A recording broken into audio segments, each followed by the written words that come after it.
Adam Jones. It's Game 1 on Masson. Next.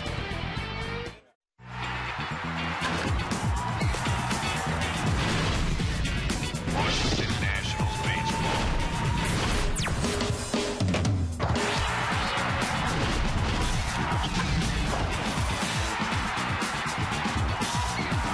Washington Nationals baseball. There's a lot of orange in our nation's capital tonight, and the red, white, and blue hoping to be well represented as well. Time for a pregame catch. Time for the Battle of the Beltways. It's the Orioles come visiting against the Nats. And the surprising Orioles in town. The Nats have surprised a lot as well. Bob and FP, welcome.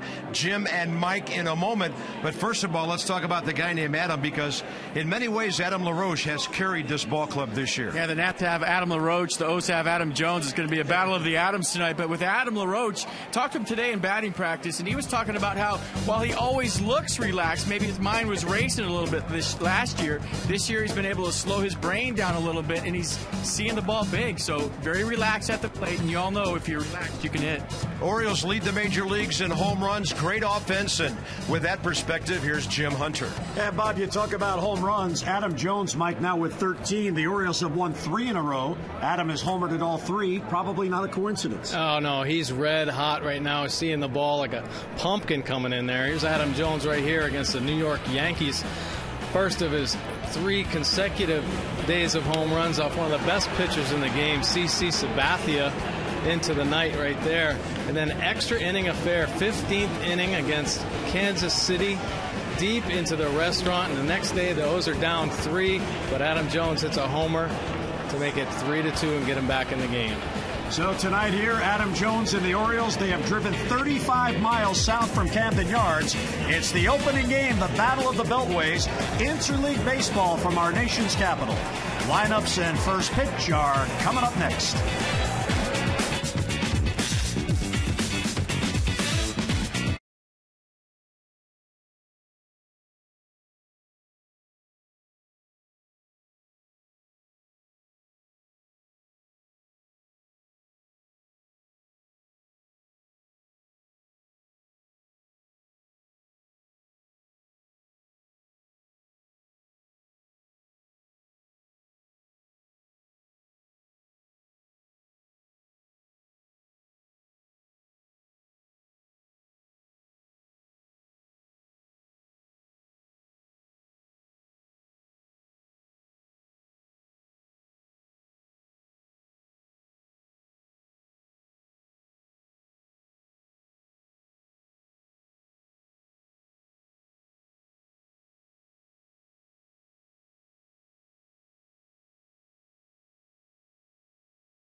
Visit Jeep.com to learn more.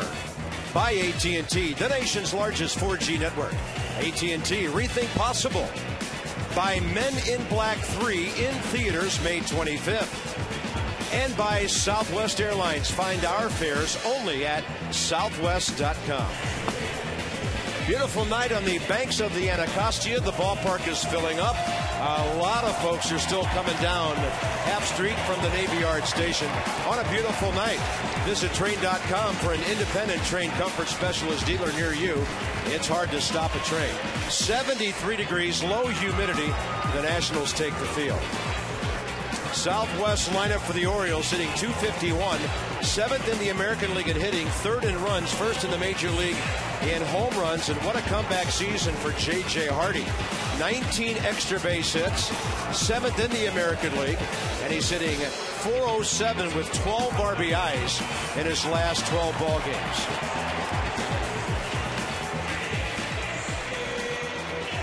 Edwin Jackson, 9 career appearances, 7 starts against the Orioles. The ERA not that good, but the results are with a 5-1 record. Last time out Sunday in Cincy, he received a no decision in Sunday's 9-6 setback. He allowed 3 runs on 5 hits in 5 innings, struck out 4, walked 2 through 77 pitches, 49 for strikes. So the O's will be seeing a 2-seam fastball, 4-seam fastball, slider, curve, change combo from Edwin Jackson. That set the defense tonight for the Nationals behind Edwin Jackson. Bernardina, Ankiel, and Harper in the outfield. Desmond Zimmerman on the left side. Espinosa, LaRoche on the right side. And Jesus Flores doing the catching. Visit AFCEA.org, the association for IT pros. And they have our game notes, our intelligence report from AFCEA. The Orioles are amazing on the road right now with a record of 12-5. Edwin Jackson has dominated them his last 6 starts, but a lot of the hitters are very familiar with him. And in close ball games, within 2 runs or so, Baltimore is 14 out of 18. They've won 3 straight. They're 25-14, a game up on Tampa Bay. 12-year veteran Sam Holbrook has the plate. Andy Fletcher, 13th year. Rob Drake, 5th year. And 35th year for Joe West, the crew chief, around the bases. So here come the Orioles with Xavier Avery leading off. We all know what a good athlete he is. Turned down a football scholarship to Georgia to sign with the Orioles out of his native Atlanta. And Mike Bordick will kind of fill us in on what he's doing in the leadoff spot lately. Here's the first pitch of the game, and it's on the corner from Edwin Jackson. So what about 22-year-old Xavier Avery? Well, he's a very raw talent. You see right there starting the game, showing bunt. Speed is one of his key tools, no doubt about it. And he's been in the minor leagues the past few years, and player development has done a great job with him, obviously teaching him the game, way to utilize his skills. He's been up here now for 5 or 6 days, and he's done a super job. Adam Jones has been working with him. I think what's helped him tremendously is the fact that he got to spend time with these guys in spring training and just to get a little bit more comfortable around big league guys. Avery, 5 out of 21, his first 5 games in the big leagues, hitting .238. He was hitting .273 at Norfolk when he got the call after 33 games. Nolan Reimold had been doing some leading off. He's on the shelf. Mark Reynolds is hurt. And, of course, Brian Roberts oft injured over the last few years. So the Orioles winning despite some of their frontline guys. Yeah, they've had some key injuries, obviously, unfortunately. But I think, like every team in baseball, they have to deal with setbacks like that. And we talked about it earlier in the broadcast, just about the depth of organizations and how they're going to respond when guys go down. And fortunately for the Orioles in the early going, so many guys have stepped up and done a nice job. Well, the Nats have done the same thing, FP, with some of their guys. Here's a 3-2 pitch. I think it's an underrated point of player development. If you come up with guys and you get into a big league clubhouse and you play with those guys in the minor league system, you're very comfortable when you come up to the big leagues. You know everybody in the clubhouse. You play with them at a certain level. So now it's not looking around at a bunch of superstars. You've won together at every single stop. You get to the big leagues, it's the same guys you came up with. Leadoff walk, Avery walking for the 3rd time. J.J. Hardy now steps in. Buck Showalter's Orioles. 11 games over 500. And J.J. Hardy, after hitting .269 a year ago, he did produce last year. 30 homers, 80 RBIs. Man, you prorate that over the games he played. He had a pretty big year. And here he is with 9 homers and 20 batted in. Yeah, he's been swinging the bat very well lately.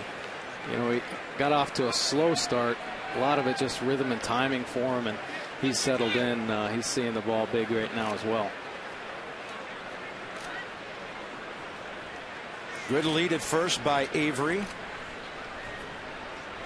who has not attempted a stolen base yet. The Orioles are not a running ball club. 11 stolen bases, caught 12 times. That is the fewest stolen bases in Major League Baseball. So you remember the catcher's gloves in the 80s? Lance Parrish had one with the fluorescent on it. Sure. Check out Avery's cleats. So you have to be fast to wear that, right? So everybody's checking out your cleats, seeing how fast you are. I like those. Got the fluorescent look. 2 balls, no strikes. I wonder where those catcher's mitts went. They were all the rage for a while, right? Pick up the target. Half of the catcher's glove was fluorescent into the black glove so the pitcher could pick up the target. Old school. Haven't seen those anymore. Yeah, we've been talking about old school a lot around here lately. And here's the other thing. Edwin Jackson is asking for trouble if he's going to walk guys at the top of this very potent lineup. Orioles have hit 61 home runs, first in Major League Baseball. He's gone 3-0 on Hardy. He's only walked 10 batters in 43 2/3 innings against 38 strikeouts so far. So walking has not been a problem for him. The league hitting .216 against Jackson. Now we get a look at the other league as interleague play gets underway. Last year these teams split 6 games. Each took 2 out of 3 in their own ballpark. Orioles lead the all-time interleague series since 06, 19-17. And a ball out to right field, hanging up for Bryce Harper. Good battle back from Jackson on a 3-0 to get him. Find out why the government turns to STGinc.com. FP first pitch strike percentage. Soaking it all in right now, checking it out. Last season 58% of the time. This season almost 67% of the time. I would say with Edwin Jackson, the key is for him to get ahead with the fastball, but you'll know if he's going to have a good night if that slider's working, if it's sharp and late. So he's 1 out of 2 with first pitch strikes. Here's Nick Markakis, who has faced Jackson 18 times, more than anybody in the Oriole lineup. 7 hits, 3 RBIs. Nick's been on an RBI tear lately, 8 in his last 10 ball games, 19 on the year. When you're playing interleague baseball, Mike, for the first time, you're facing somebody. You can watch all the video you want, but the first 2 or 3 innings, kind of a feeling out process, because no matter what it says on a scouting report, when you're playing in the other league, you got to see what your eyes are telling you and kind of take in of a lot of information the first couple innings. Well, there's no doubt about it, and I think most major league guys don't rely on the scouting report as much as people think anyway. I think they go by the feel of the game by watching from the dugout, talking to the hitters that have hit before them. So early on in this ball game facing Edwin Jackson, I'm sure J.J. Hardy just went back in. They say, hey, what's he throwing? What's he throwing? Is the ball moving? So just to give the players that type of information right from on the field. Yeah, you and I were leadoff guys at certain times in our career, and that was one of the things I didn't like about leading off, is coming back to the dugout and being quizzed by about 10 guys every single day saying, what does he have? What does it look like? If Edwin Jackson had put that throw to the first base side, he might have picked off Avery. That'll be an extra base hit. Left center. Good swing by Markakis. And DeMarlo Hale holding Avery at third base. So second and third, 1 out now for Baltimore with the dangerous Adam Jones coming in. Well, Nick Markakis has been a doubles machine his whole career and puts a good swing on this pitch middle away, and that ball just backspins out into the gap just to get out of his reach. And if Bernardino doesn't cut that off, Avery scores. Oh, no doubt about it. Well, Avery had to hold for a second just to make sure that dropped. Roger reached out with his glove just for a second. I think that was enough to hold Avery at third base. With his heat, he would have scored easily had he known that ball was going to drop. Well, Nick Markakis doesn't always turn it into home runs, but he sure hits a lot of doubles. And here's Adam Jones on a big-time tear. Third in the league with 22 extra base hits. Goes up ripping. The Pirates and Andrew McCutchen just left town. The Nationals got to look at maybe the hottest hitter in the National League. And now they get a look at one of the top guys in the AL. 7th with hits, 2nd in home runs, 9th in RBIs. Yeah, Adam Jones has steadily gotten better throughout his career, and I think the more at bats he gets more familiar with his own strike zone up there and able to take advantage of those cripple breaking balls that get up there. The ball hits off Jackson. That's a base hit. bounces off the mound to Ryan Zimmerman, and the Orioles lead 1-0. Another RBI for Adam Jones, his 27th. Well, got a little bit lucky there. Probably would have been a play up the middle, but Avery would have scored anyway. Looks like it went off Edwin Jackson's foot. Boom, it did. Took a high bounce up in the air. I don't know if I've ever seen one bounce that high. Watch how high this goes. Yeah, that thing took off. Serious hang time right there. Ryan Zimmerman almost looking for a fair catch. So first and third with one out. Matt Wieters will be next. When you're having one of those years, you get all the breaks. Boy, it doesn't seem like that, and he hasn't been missing. And balls seem to be falling in lately, so good for Adam Jones. You're scuffling, that ricochets right to the third baseman, and you're out by half a step. Yeah, you're right. Wieters 245 from the left side, 260 overall. Jackson gets the inner half with a fastball. Matt Wieters only 4 for his last 31, but he's hit 8 homers and driven in 20. 0 for 9 career against Edwin Jackson. Well, Matt's caught some long ball games already this year. Just got done catching a 15-inning game in Kansas City where he took an offer and got beat up behind the plate. A lot of punishment back there, a lot of foul balls off his body. So kind of taking a toll on him, catching so many innings, but still swinging the bat well in the early going. There's a lot of talk in baseball today about catchers getting beaten up. Guys especially that can hit, maybe move them to a different position later in their careers. Is this a guy that can play somewhere else besides catch? Well, he's pretty athletic, but he's such a great catcher right now for the Orioles. He's handling this pitching staff so well, and there's so many new faces that have come to the Orioles this year. Chen, obviously, Hamill, who we'll see tomorrow, and he's been able to communicate with them and understand what they need to do to be successful. So really smart catcher, great defensive catcher, Gold Glover. Double play ball. Desmond will do it himself on a 6-3, and that'll cost Baltimore a bigger first inning. The leadoff walk to Avery. He scores. O's on the board.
Yard station.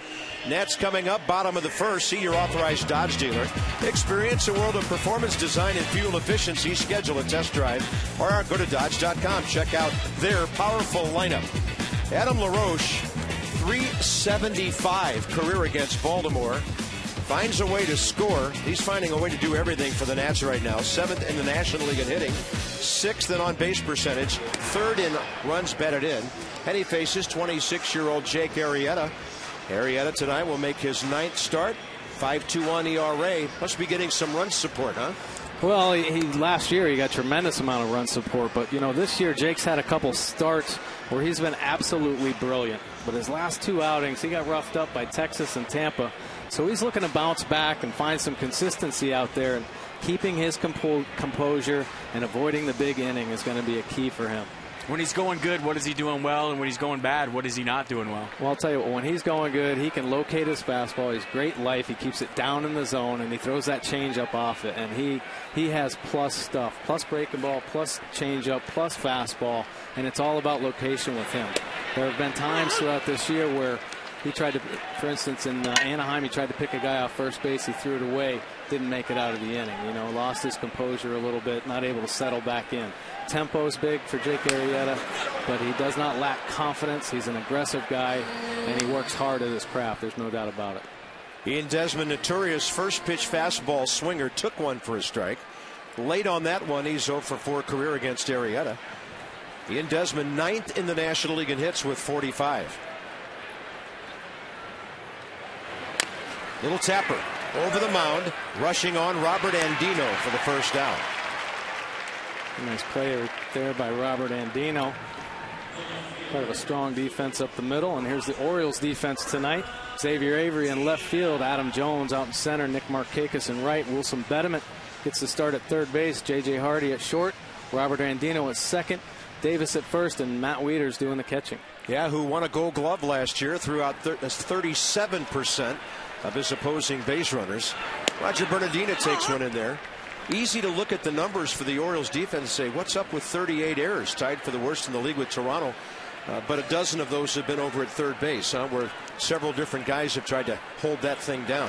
Right. They're trying to find some consistency over there at the hot corner, but the strength of the Orioles has been the backbone of this team. Matt Wieters, J.J. Hardy, Robert Andino at second base, and Adam Jones up the middle have really solidified the defense. Unfortunately, on the corners, they've had a little bit of trouble here in the early going. Roger Bernardino takes a fastball to the outside corner. Bernardino's bat coming alive over the last 2 weeks. 1 for 3 career against the Baltimore right-hander, and a count of 1-2. Target right on the outer edge. Wieters set up out there, and then it was a little bit further out. You feel like working on defense, it's something that could be developed. I always felt like offense, you either had it or you didn't. You could work and plateau at a certain level. But with defense, I felt like that was something, if you worked at your craft, I mean, you would know better than anybody, one of the smoothest fielding shortstops ever, that's something you can improve on. Oh, I definitely believe that. And I think there just has to be a higher level of focus in your preparation when you go out to take ground balls instead of just taking them. Here's a great breaking ball by Jake Arrieta. Late break. Boy, hard spin, tight spin on that breaking ball. And if he gets that going for him, it could be a long night for the Nats. Here's Ryan Zimmerman. They've been pounding him away. He did take one of those pitches to right field last night in the 6th inning for a 2-run single against Pittsburgh. 1 for 3 career against Arrieta.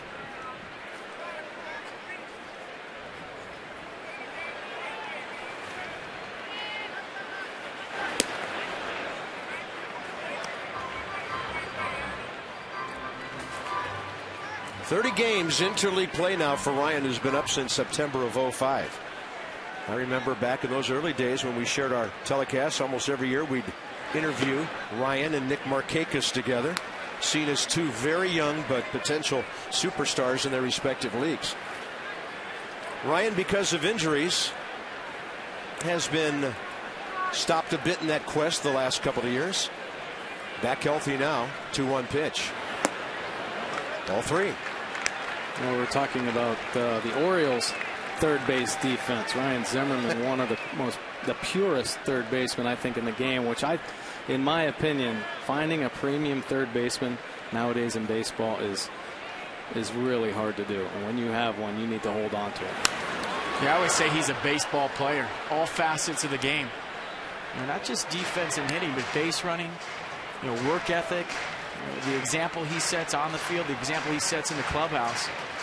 And obviously, with his contract, a guy that you can build a franchise around for many, many years, but just old school baseball player. Gets it. 3-2 with 2 outs with a hot hitter on deck.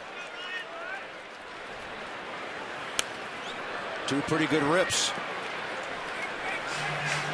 Adam LaRoche slugging at .600 right now, and at times carrying this Washington offense that is thirsting for the return of Michael Morse, which could happen at the end of the 9-game road trip about to start on Monday. Zimmerman up the middle. Does it have enough to scoot through? It does. And Ryan Zimmerman, his bat's starting to come alive now. He's aboard with 2 outs for Adam LaRoche. And there goes a no-hitter. Last night it took to the 6th inning. Tonight the Nationals get it done in the 1st inning. Find out why the government is turning to STGinc.com. And against Jake Arrieta, opponent slugging percentage this season. When he wins, he's very, very good, Mike, as you noted. Right. His numbers are almost flip-flop. It's like a tale of 2 Jake Arrietas. And like I had said earlier, he's had some absolutely brilliant starts where he's looked almost unhittable and potentially one of the best pitchers in the game. And then on the flip side, not being able to make it out of some early innings in ball games. Even with a man on base, the Orioles play a pretty dramatic shift on Adam LaRoche, who has had his share of hits to the left side. With that in mind, Wilson Betemit stays within about 30 feet of the third baseline. But LaRoche has been content to take singles and doubles the other way when teams play a big shift on him. He saw a pitch up and he was pumping for a long one there. And Buck Showalter, one of the most prepared managers in the big leagues. I would imagine his spray charts are top secret, CIA classified. Yeah, they are. He's probably got something on Adam LaRoche that says when he hits it on the ground, it's right to the third baseman, but he's only grounded out to short about 4 times this year. So I'm going to put my shortstop on the right side and leave my third baseman at home. Well, the Orioles play the shift second most in the American League behind Tampa Bay. I mean, it's getting to where when you see teams playing straight up, it looks weird. Oh, you're exactly right. I mean, the tendencies of hitters against pitchers have been so well documented that, you can overshift on guys. Fastball was up and away on 0-2. Adam LaRoche 0 for 1 career against Arrieta. That is off the corner. 2-2. Talking to Adam before the game today, I said, what's the difference between last year and this year? He said, I've been able to relax up there. Last year I was scuffling right out of the gate, new team. He said, it's one thing to look like you're relaxed, but sometimes your mind is up there firing away. He said, last year my mind was working too fast. This year I've been able to slow my brain down. He said, sometimes they'll get me, sometimes they don't. And he feels like when they do, they're lucky. Pretty good breaking ball by Arrieta. A hit, and it's a 1-0 Baltimore lead.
Jim Hunter drove 120 miles an hour down the parkway to get here.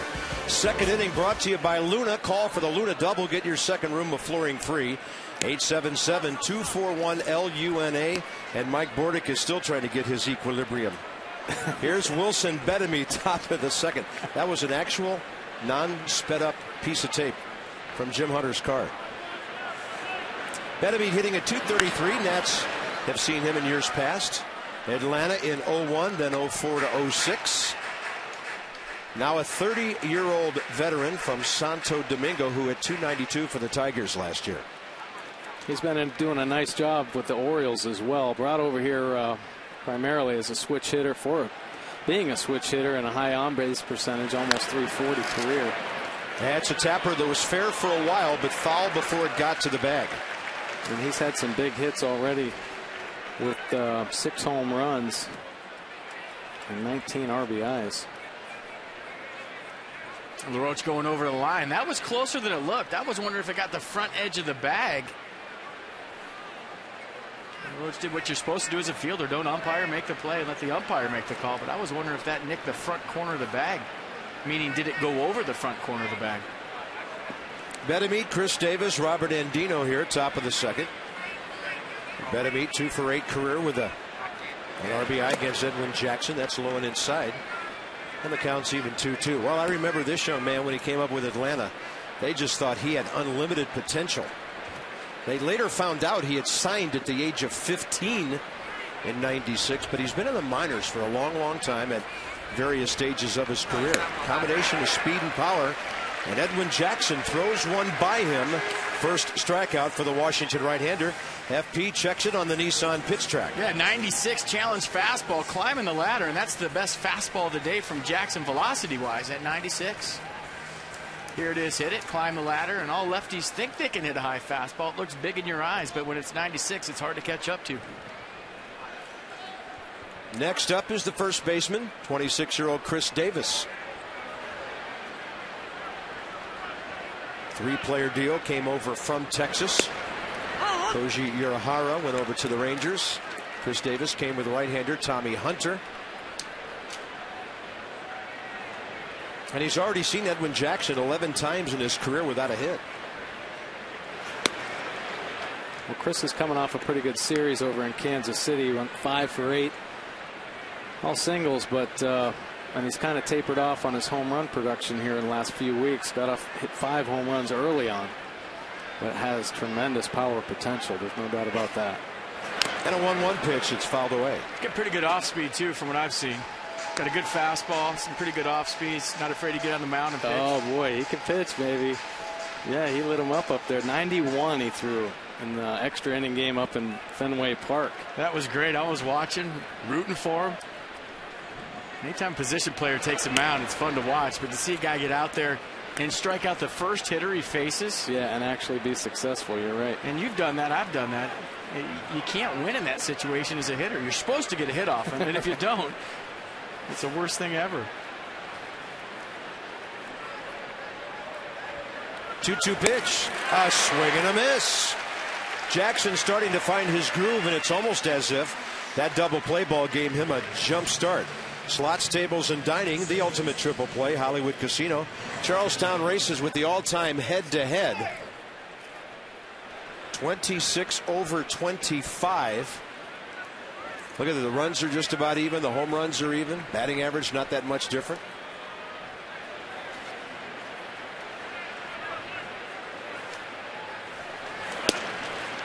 Good command, 97 on the black. So maybe it takes an inning to get warmed up to get into the game, but all of a sudden Edwin Jackson's got the great slider going, and the velocity on the fastball is up from the first, and location's better. By the way, a quick note, those numbers included Montreal against Baltimore, the all-time franchise numbers. Since coming to D.C., the Nats trail the Orioles 19-17, and they've won 10 out of 18 here in this park, and added on to RFK. The two guys sitting next to you played against each other, Montreal and Baltimore, in the first ever interleague series. It's a strikeout of the side by Edwin Jackson, and that makes the pitcher lead off in the third. Bryce Harper straight ahead.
They're poor. It's not just a good time, it's Miller time. Harper, Espinoza, and Keel, 5, 6, and 7 for the Nationals. Bottom of the second against Jake Arrieta. 20 pitches, 13 strikes, first inning. The government turns to STGinc.com, and Bryce Harper, FP, has been using the whole field, something not a whole lot of rookies do when they first make it to this level. I think early on when he's a little bit jumpy and his bat was dragging because he was jumping out there a little bit, it was to left field, but lately he's been staying back. He's getting the ball out in front. He's been pulling the baseball with authority. So while the feet have quieted down, the head has slowed down, all of a sudden he's catching balls out in front instead of deep in the zone. He's got pull side pop. And both of his major league homers have gone nearly straight away center field. Power potential off the charts for this young man who will be 20 years old mid-October. Steps in at 227, couple of homers, 5 RBIs.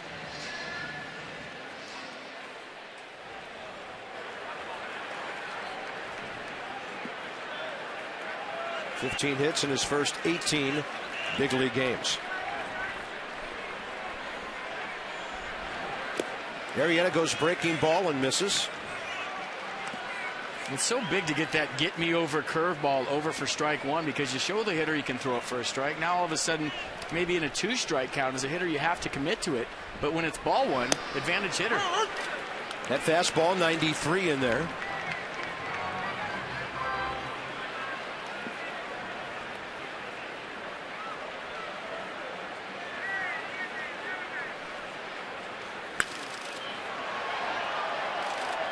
Last year, the American League won 131 interleague games. The National League won 21.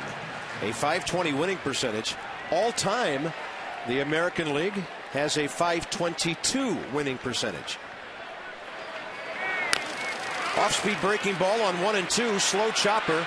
And Andino never made the exchange. Then he shovels the ball into the camera well. So Harper will start the inning at second base.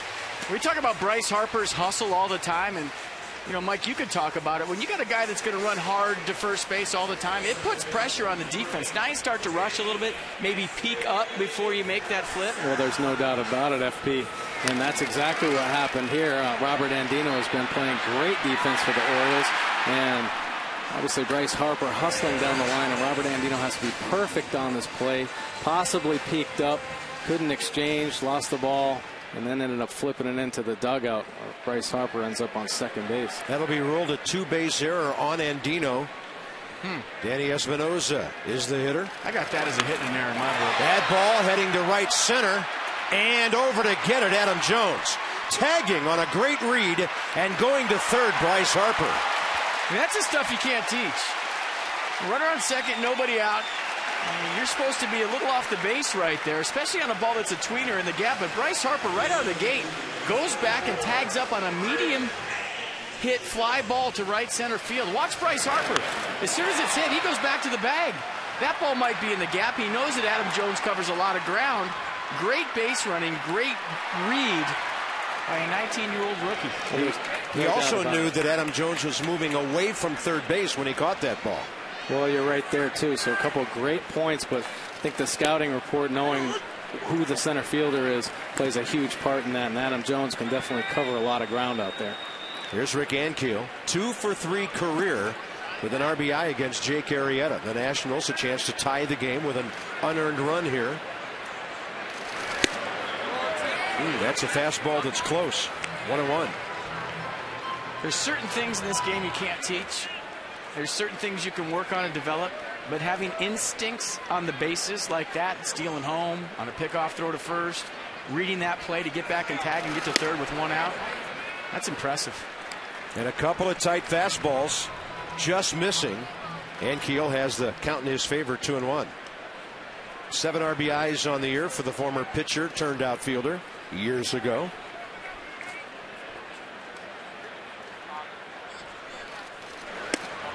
That one is in the zone.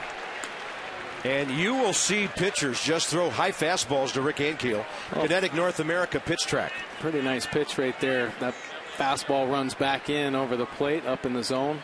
Gets the call.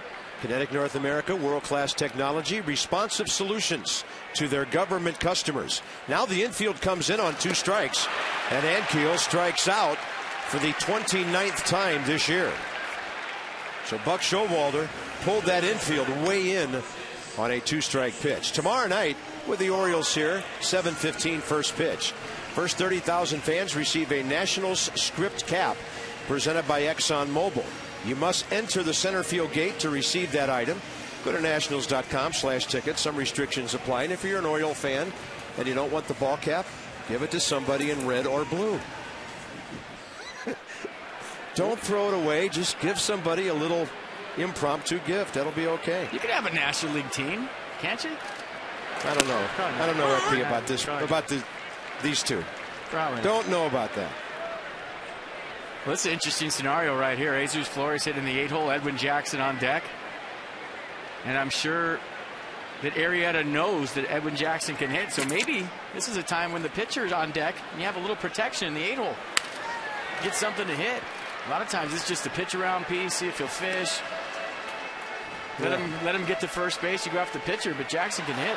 Well, there's no doubt about it. I mean, Edwin Jackson, obviously his numbers speak for themselves. A pitcher that can hit can make such a huge impact in the game, especially obviously in these situations. So Jake Arrieta aware of that, and Matt Wieters as well. 0-2 to Jesus Flores.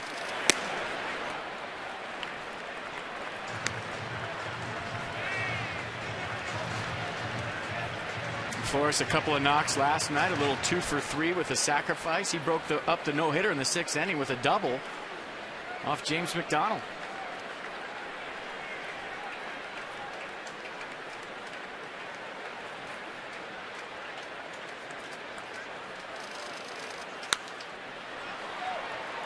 Jesus Flores, the everyday guy now after the injuries to Wilson Ramos and to the Double-A catcher the Nats called up, Sandy Leon. You walk through the Nationals clubhouse, you see Wilson Ramos on crutches with a knee brace. You see Sandy Leon. And that's Carlos Maldonado, the backup right now. With an ankle brace on. And he's got that thing on a wheeler, and he's walking around with one leg in the clubhouse. Jesus Flores hits the ball well, but Markakis is there. And after a runner at second, nobody out. At third, 1 out. Washington fails to score.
Third inning we go.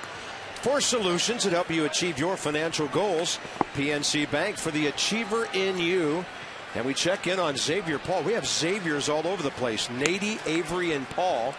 And this month, Xavier Paul, a guy who's been in the big leagues for a considerable time, hitting .380, slugging .780, an RBI per game, and he's on fire.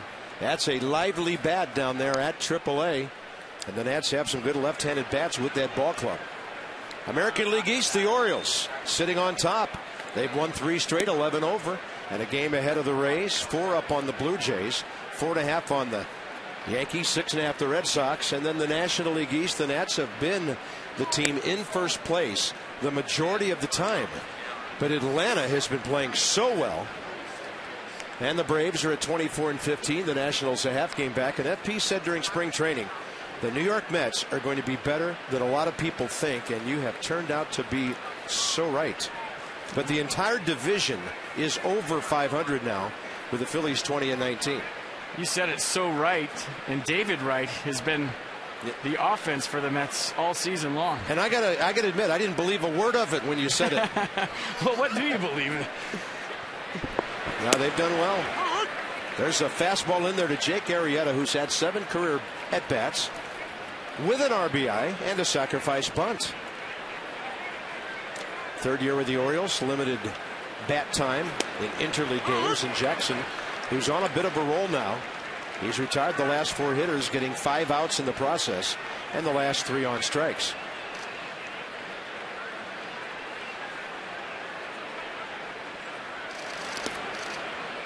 Held on to that 96 way too long. Change in eye levels.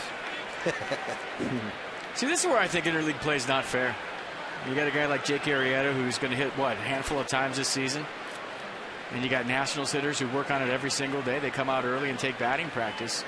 And now as an American League team, you lose maybe one of your better hitters in the DH and put a guy up there that really doesn't know what he's doing. And it's not his fault. It's just because he doesn't get to do it. 4 strikeouts in a row, 1 out here in the third. We have an AT&T fact of the game for you. At the top of the order coming up for the Orioles. How about this? The combined winning percentage, the highest when facing each other since it was Montreal-Baltimore back in '97. And that's when Mike Bordick and I played against each other at Camden Yards in the first ever interleague series, Montreal Expos versus the Baltimore Orioles. The powerhouse that was Cal Ripken at third, Mike Bordick at short, Robbie Alomar at second, Rafi at first, Chris Hoyle's doing the catching. Xavier Avery's on for the second time, and he's probably thinking 3 until the Nats stop him. They've got the arms in the outfield to do that, and it's a 1-out double for Xavier Avery. Pretty nice bit of hitting right there by Avery.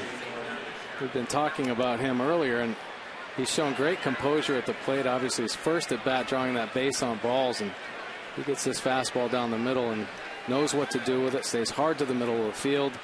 Got a chance to see X-Man run a little bit. Runs like a young Mike Bordick. Not even close. By the way, the ruling last inning on Bryce Harper's ball, as we thought it might be, has been changed to a hit and an error. And here's J.J. Hardy, flied to right first time. Jackson fell behind 3-0, came back to get him. And Danny Espinosa is going to have to keep Xavier Avery close at second base because he can fly. Right-handed hitter up, 1 out. Edwin Jackson very deliberate to the plate, especially with a runner on second base. He got a chance to steal third. Got to keep him close. 0-2 now.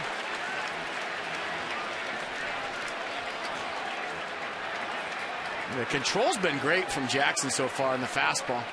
And he's just been darting his spots. The velocity's been good. 96, 97. Well, 3-0 last time, 0-2 this time, and Hardy with a healthy cut. We've got a game flow going here early. How about Chili's and their triple dipper? Choose 3 appetizers from 10 delicious choices. O's fans trying to get that Let's Go O's thing going, and then the Nats fans will shout them down. It'll go both ways all night and for all 6 games of this budding rivalry, especially with these teams both playing well this year. Outside, blocked by Flores. Great block by Jesus Flores. Slider in the dirt, a 55-foot job. And to create the angle and stay soft like that and use your chest protector as a glove, basically, and to keep that ball in front of you with a speedy runner on second base. All of a sudden you have a runner on third and 1 out. Now he's on second base still because of Flores working hard back there. And we see him do that with nobody on base. 1 ball and 2 strikes.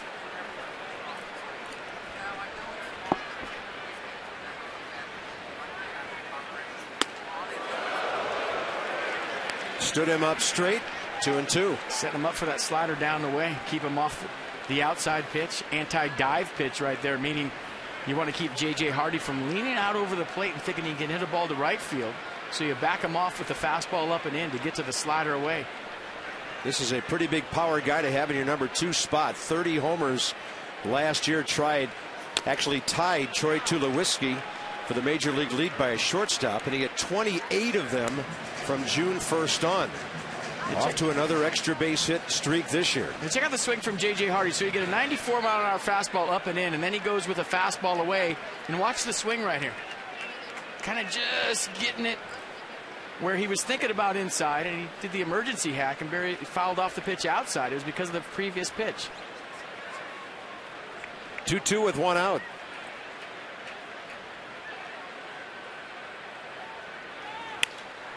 Look out, DeMarlo Hale. Well, J.J. Hardy's MO is kind of battle, especially with 2 strikes. Battle those pitches away. J.J. pretty much looking to turn and burn early in the count, and he's going to fight it off as well as he can. And you just saw that mistake right there, and what he did with it, it pulled it foul. And he's been pitched really tough this at bat, especially with a few pitches off the plate, and busted him off in to try to set up that pitch away. But J.J.'s still looking for that mistake and hoping to fight off those pitches away. 2-2. Swing and a miss on one down and away. And Edwin Jackson is now retired. 5 of the last 6, and all 5 on strikes. And so the fastball into the slider away. He left the other slider up. J.J. Hardy was all over it, maybe a little quick and out in front because he was geared up for the fastball with 2 strikes. But check out the downward movement on Edwin Jackson's slider. And we said early, if it's going good and straight down, it's going to be a tough go for the Orioles tonight. And that slider's good. So is Edwin Jackson. Here's Nick Markakis, who doubled to the left center gap first time up.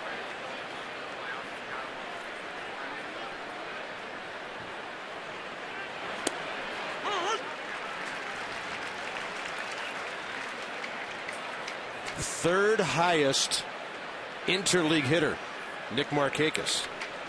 Well, that's how you become a National League player right there. You start throwing up those numbers against the other league, you become a free agent. Guess what? You're in the National League. I'm not sure he's going anywhere. Long-term contract several years ago. First rounder, 7th overall player taken in 03. Made it to the big leagues in 06. But he hasn't hit more than 18 homers since 2008.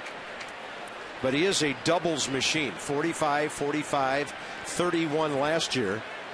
And he has one tonight, 9 already. Well, some people thought, when Nick Markakis was coming up, he was such a doubles machine as a young hitter that those doubles were going to translate into more power numbers as far as home runs. Projecting him out to maybe 30 home run hitter a year. But he stayed consistent with his swing. He does have power, and I think Nick Markakis could be a 30-run home run hitter if he adjusted his approach. He stays consistent, he uses the whole field, and he continues to pound out those doubles. 2-1 pitch. And that one by him, and Nick Markakis went flying out of the batter's box and running backwards.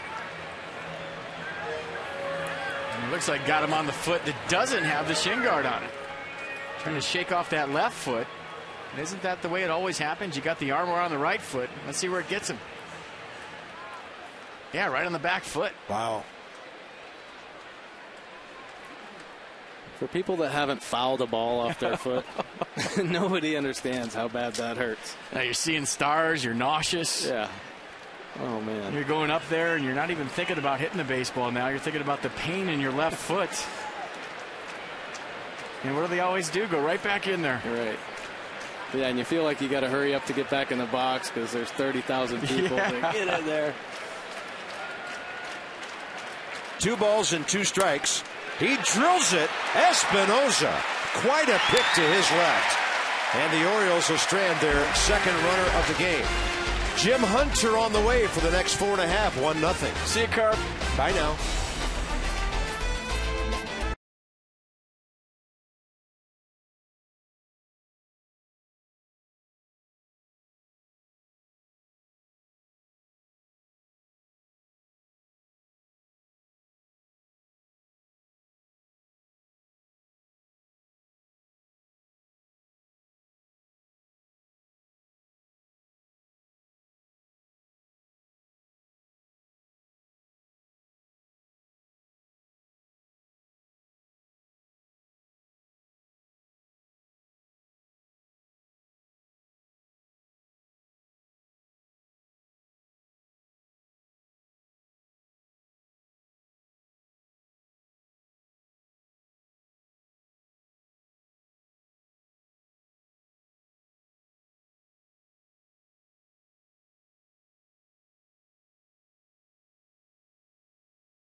In the bottom of the third, as the first interleague game of the season commences here in Washington. And welcome back into our massive broadcast booth. FP Santangelo, Mike Bordick, Jim Hunter, Bob Carpenter along as well. And a pitcher's duel developing early on. We wondered about Jake Arrieta. He has his A game tonight, and Edwin Jackson looks real sharp. Yeah, you got to love pitching in front of a crowd like this. They're into it, a good vibe at the ballpark. But Edwin Jackson, good velocity out of his fastball, 96, 97. As I said before the game, when the slider's good, he's good. So he's been good tonight, and so is Arrieta. Right, Arrieta's throwing the ball well, has good life on his fastball, seems to be locating it pretty well. And back to Edwin Jackson, though, that first inning, a little rough, but he bailed out of that with that double play ball, and he's had 5 strikeouts since. And here is Edwin Jackson, the opposing pitcher, leading off, as each team has had that occur in this game in the third inning. Each team's number 8 hitter not getting the job done to get that pitcher's at bat out of the way. Jackson sitting 267 on the year and swings through that.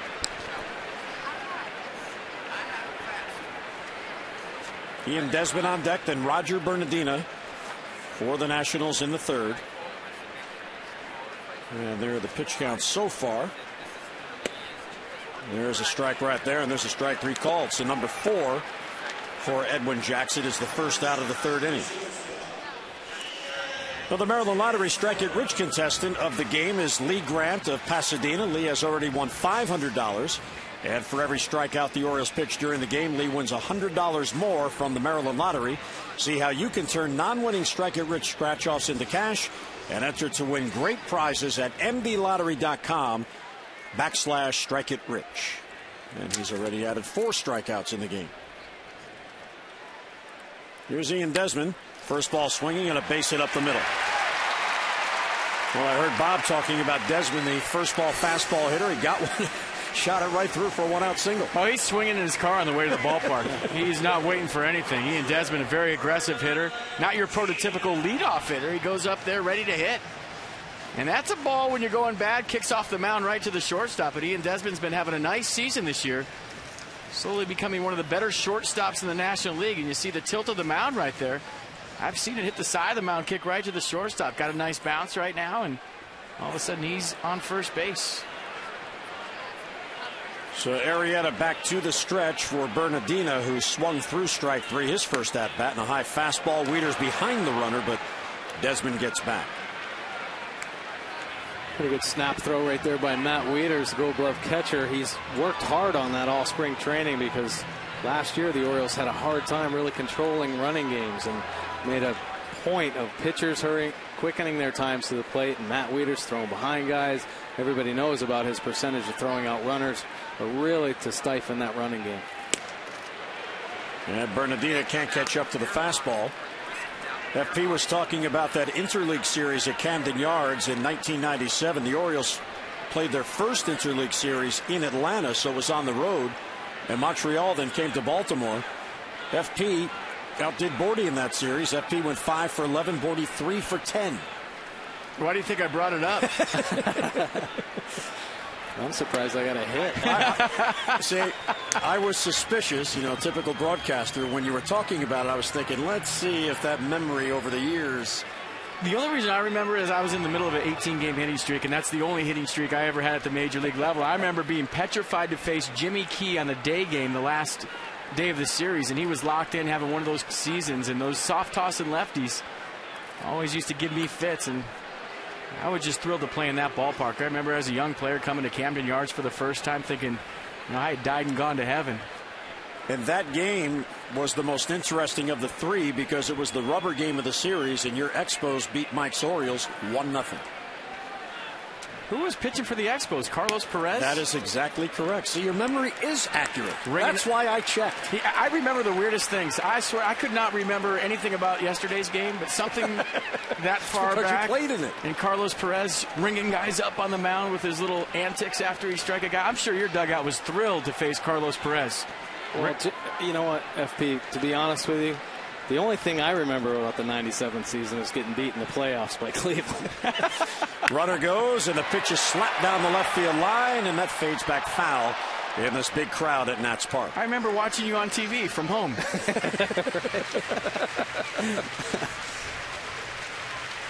Well, among the many things I remember about the 97 season was a couple of hung sliders by Armando Benitez.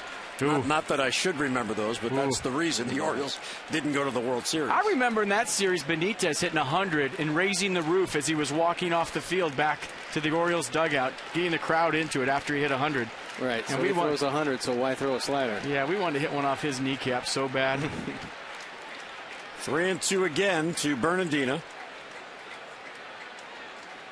Arrieta holds the set. Desmond goes, and it's hit towards left center field. A long run for Adam Jones, but he'll run it down. Oh, does he cover a lot of ground? And Avery right behind them for the backup and 2 down. Yeah, Adam Jones out there filling up another gap. Saw him earlier in the game take one away in right center. As a guy that played center field probably the majority of my career, it just amazes me how smooth he is. That's effortless. A lot of guys, you see the head down, arms flying. That's all you see, trying to get to a spot, and he's just cruising for that ball. That's an interesting way to describe it, because to us he glides. Yeah. When you see the extra effort in terms of the speed, that's when we think he doesn't have a chance, or he doesn't think he has a chance. Right. 2 down. Here's Zimmerman. He'll take strike 1. Zimmerman in his career against the Orioles in these interleague games, 5 home runs and 14 ribbies. And regardless of what he's doing at any moment, believe me, the Orioles are respectful of him in those scouting meetings.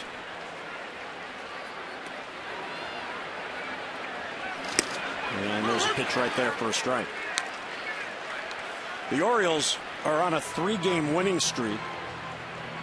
And the pitching in that streak has been very, very good. 2.18 combined ERA over the last 3 games, and Mike, included in that was a 15-inning marathon that they had to get through. Well, the pitchers have been the key to the Orioles' success, although obviously the Orioles' offense has put up some great power numbers.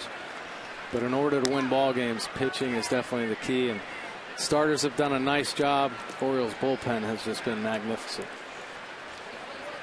I wonder if Jake Arrieta is out there thinking, man, it's nice to face 8 hitters instead of 9 tonight. Absolutely. A ball and 2 strikes on Zimmerman. 2 down. Desmond runs. Pitches take it for a ball. Throw to second by Wieters on the other side of the bag, and Desmond has his 4th stolen base. Good base stealer stealing off-speed pitches. And Ian Desmond knowing right there maybe it's an off-speed count, and that he was going to get an off-speed pitch. That gives the runner an extra step. Watch the jump right here. And obviously you guys know how well Wieters can throw, but he got a good pitch to go on. He stole that one off Arrieta.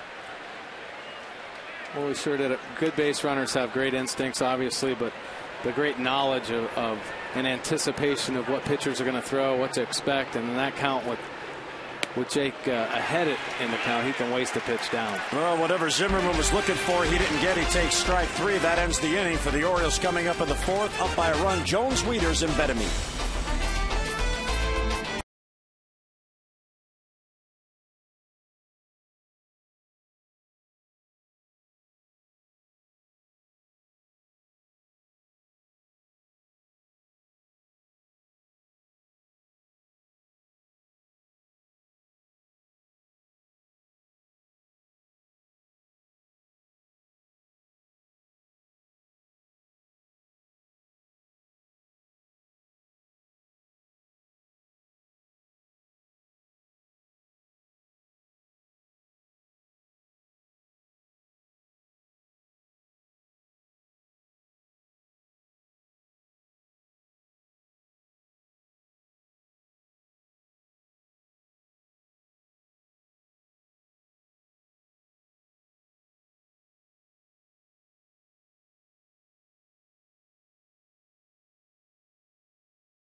Troop recognition. We serve today for a better tomorrow, and many of our armed forces here enjoying the game As guests of the Nationals, on what a wonderful thing the Nationals do, recognizing our troops. And our game summary, each team with 3 hits, but the Orioles have a run, and a double play ball in that first inning helped out Edwin Jackson, but the Orioles got the base hit, Mike, from their hottest hitter.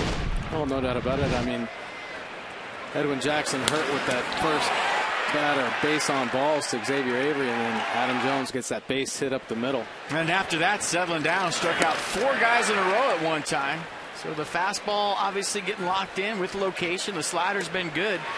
So after a little bit of a shaky first inning, Jackson settled down nicely. Here is Adam Jones as the Orioles come to bat in the 4th. Adam, with that infield RBI hit in the first inning, extends his hitting streak to 10 in a row. It is his 3rd 10-game hitting streak on the year, amazingly enough. That shows you how consistent he's been. Well, he's been consistent in every aspect of the game this year. He's run hard down the first base line, slidden hard. He slides hard into second base. He's broken up countless double plays, and he's obviously, like we've seen tonight, running them down in the outfield. Well, where do you want to pitch him, or where should you avoid? Down and away and up and away. That's where I'd pitch him.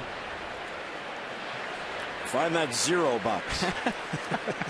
I'm no rocket scientist. High fly ball to center field for Rick Ankiel. And it eventually comes down and 1 away here in the 4th.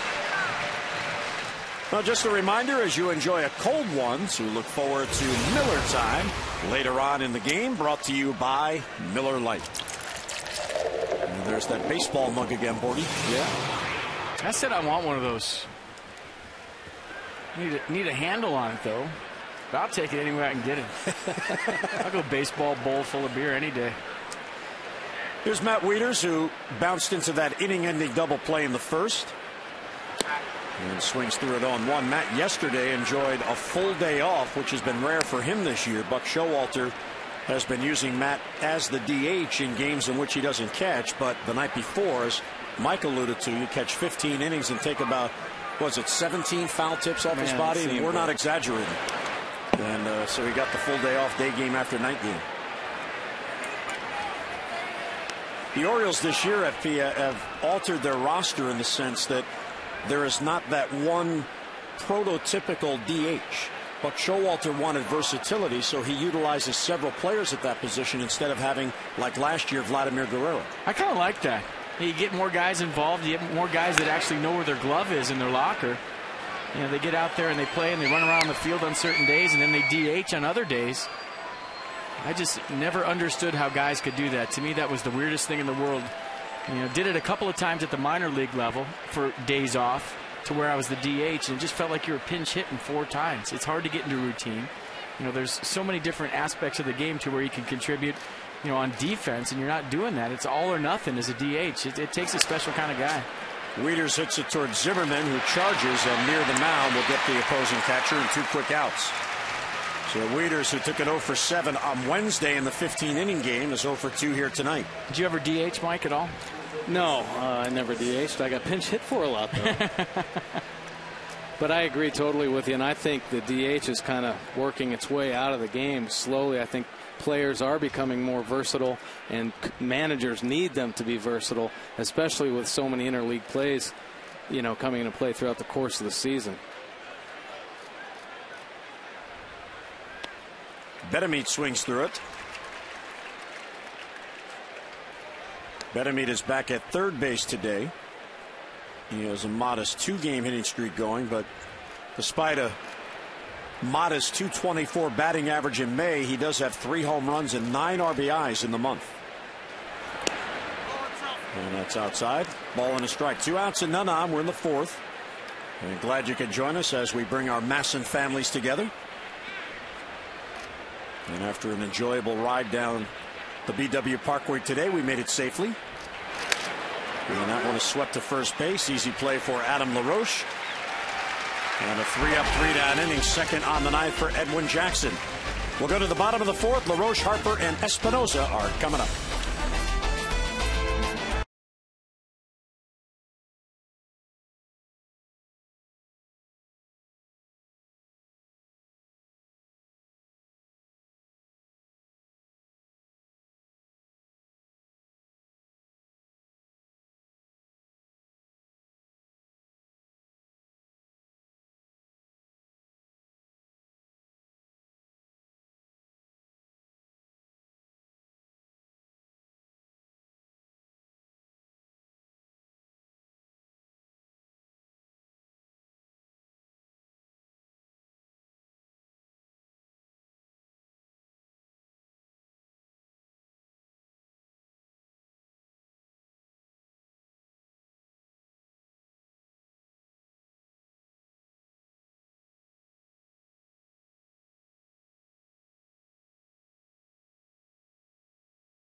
Win for the first time and honor event.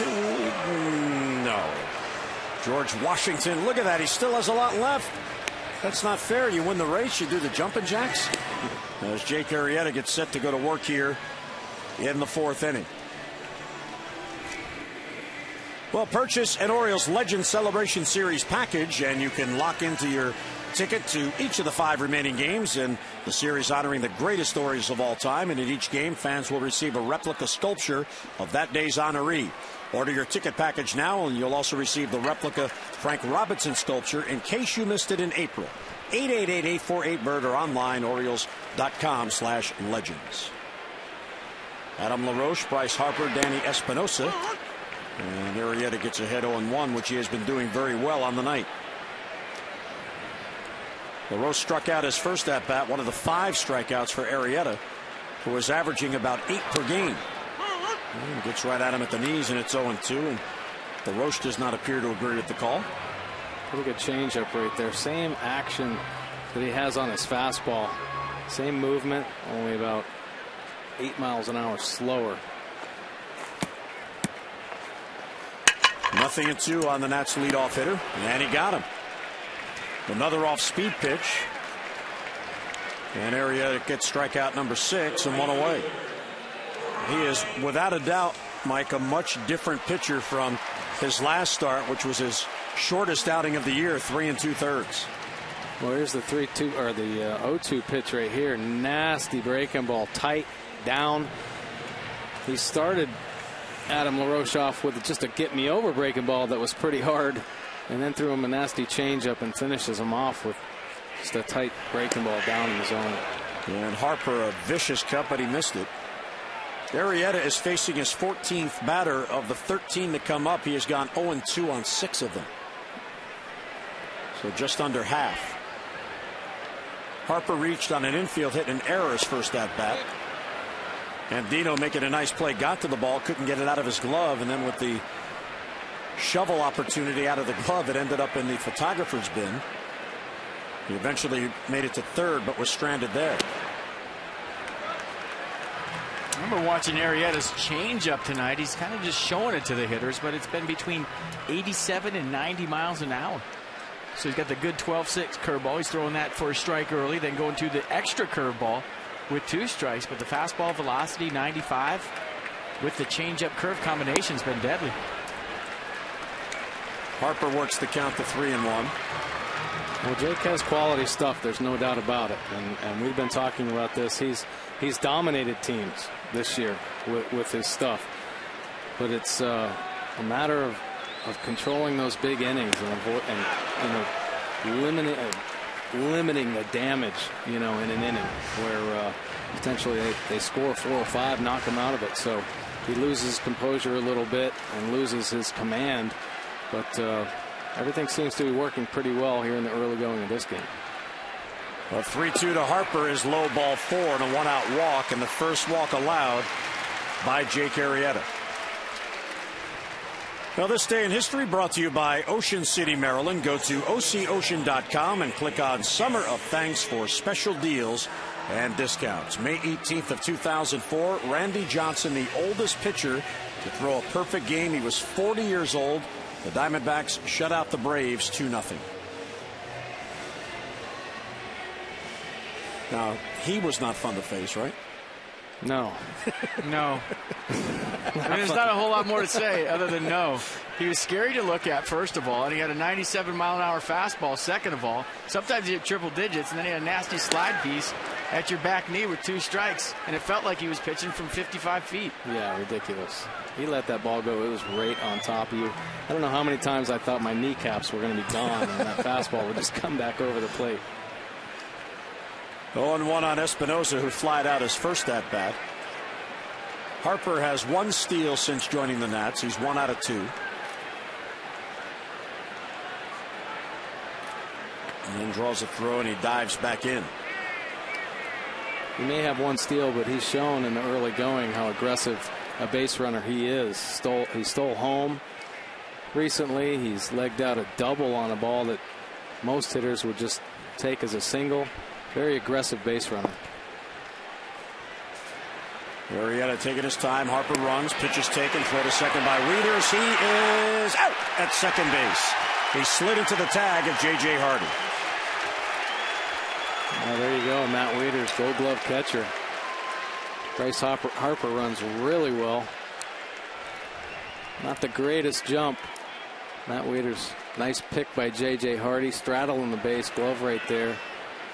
And Arrieta's knee was almost all the way at the top of his delivery before Bryce Harper even broke. A good throw by Wieters, but I bet you have to ask Bryce Harper. Probably not the best jump he's ever had. All right. I mean, you can shut it down if you don't have a jump. Right. Take 2 hard steps, shut it down. Even if you have the steal sign on, I don't think a manager will be upset if you say, hey, I just got a bad jump right there. That is only the second base stealer that the Orioles have been able to catch with Arrieta on the mound. The stolen base by Desmond earlier was the 6th. So there have been 6 out of 8, but 1 for 1 tonight. 1 going Arrieta and Wieters' way, 1 going the Nationals' way. A strike taken by Espinosa and Nissan pitch trap.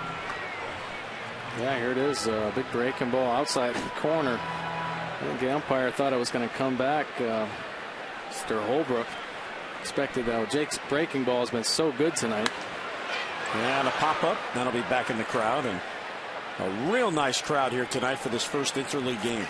What was your best line for an umpire when you didn't think it was a strike? I'd say he doesn't need any. I'd say, yeah, what you can say on TV. I'd say he doesn't need any help tonight. Well, he's going that good.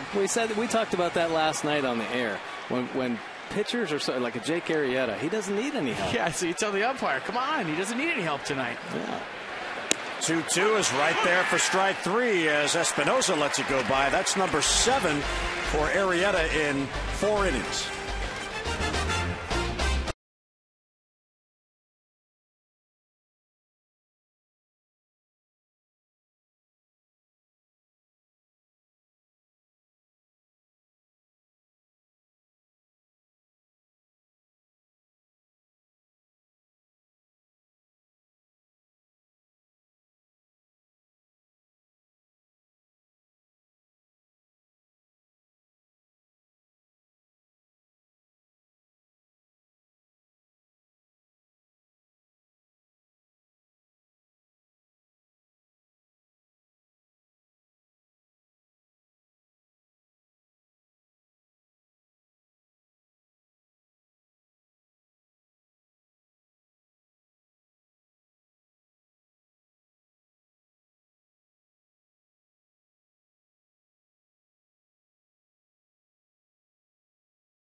Credit Union. Navy Federal Credit Union serves the Army, Marine Corps, Navy, Air Force, the Department of Defense, and their families, and federally insured by NCUA. By your Washington, D.C. BMW centers.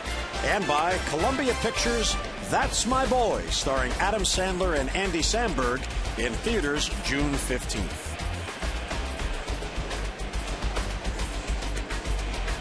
1-0 game. It's a pitcher's duel. Each team with 3 base hits. The Orioles have committed the game's only error. And it did not cost the Birds as we look around Nats Park, and Jake Arrieta will bat 3rd in this inning. One of the numbers that you look to when you do your game prep for a starting pitcher is how many base runners does he allow. That's the most important number for a starter. If they don't get on, they can't score. Both these pitchers are very good at that. On the mound, Edwin Jackson, he allows 9.3 base runners for every 9 innings. Basically 1 an inning. It's tough to score when you're getting 1 an inning. Arrieta's at 11. And here's a line drive to center field by Chris Davis, but Ankiel's there for the out, 1 away.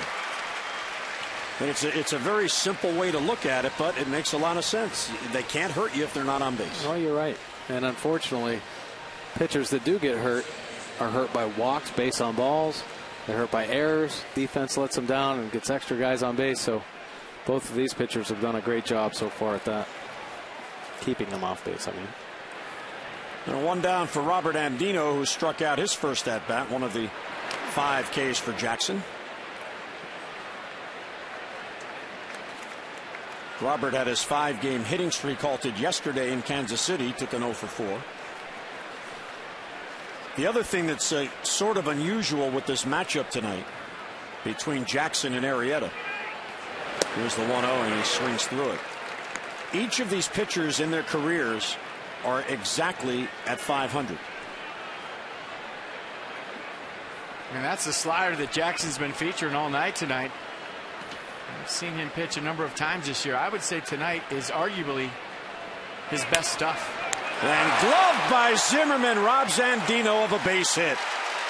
He was playing tight, no time to think about it, and got there for the out. And part of playing third base is anticipating the baseball, but watch how quick this gets to him. And you're playing in for the bunt, and all of a sudden the ball's on top of you like that. That's just a great reaction play by Ryan Zimmerman. Down there in the hot corner, when you're playing in, you become a goalie, like in hockey. And that first step made that play for Ryan Zimmerman. Nice job. And Arrieta will take a strike. He struck out his first at bat. I was talking about this last night on the air, that good infielders anticipate the ball every single pitch the whole game. Some guys think about their last at bat. Some guys' minds wander for a little bit. But the elite guys, the goal good guys like yourself, I mean, did you anticipate the ball every single pitch? Every pitch. You bet. The way we teach our infielders, or try to in the minor leagues, is expect 130 ground balls if the pitcher throws 130 pitches. Perfect. Well, that was quick. 3-pitch strikeout of Arrieta and 3 up, 3 down. 8 in a row retired by Edwin Jackson. 1-0 O's.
The Nats will host the Orioles in the finale of this 3-game series. It'll be Wei-Yin Chen, who is 4-0 on the year, the 26-year-old out of Taiwan.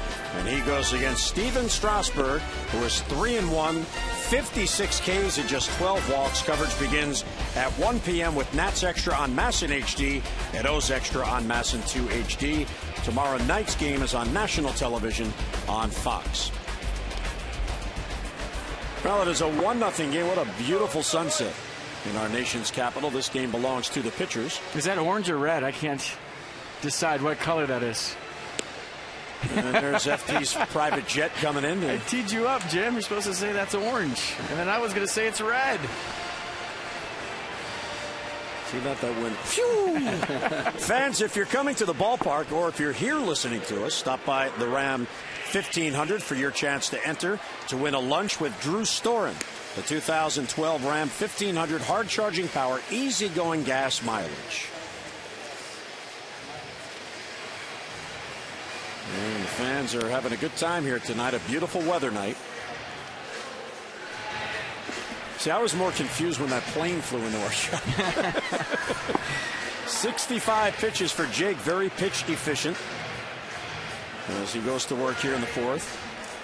57% fastballs, 43% off speed, either the changeup or that real good downward breaking curveball he's got tonight. Well, both pitchers are really utilizing their breaking balls. Edwin Jackson, the slider, Jake Arrieta, Here's another breaking ball by Jake Arrieta. Towards the middle, Hardy gets to it, off balance throw, the scoop, and he got him. Oh my goodness, what a play on each end as Hardy got it to Davis, who scoops it up for the out. One away on one pitch. Boy, all the way around, huh? Jake Arrieta starts him off with another big breaking ball. J.J. Hardy ranges over on the second base side. Quick snap throw from down low, and Chris Davis helps him out with a nice pick on the end. I thought initially Rick Ankiel started banana out to take a turn like he thought it was a base hit up the middle, but he stayed pretty true to the line and ran through the bag. But that is a nice play right there.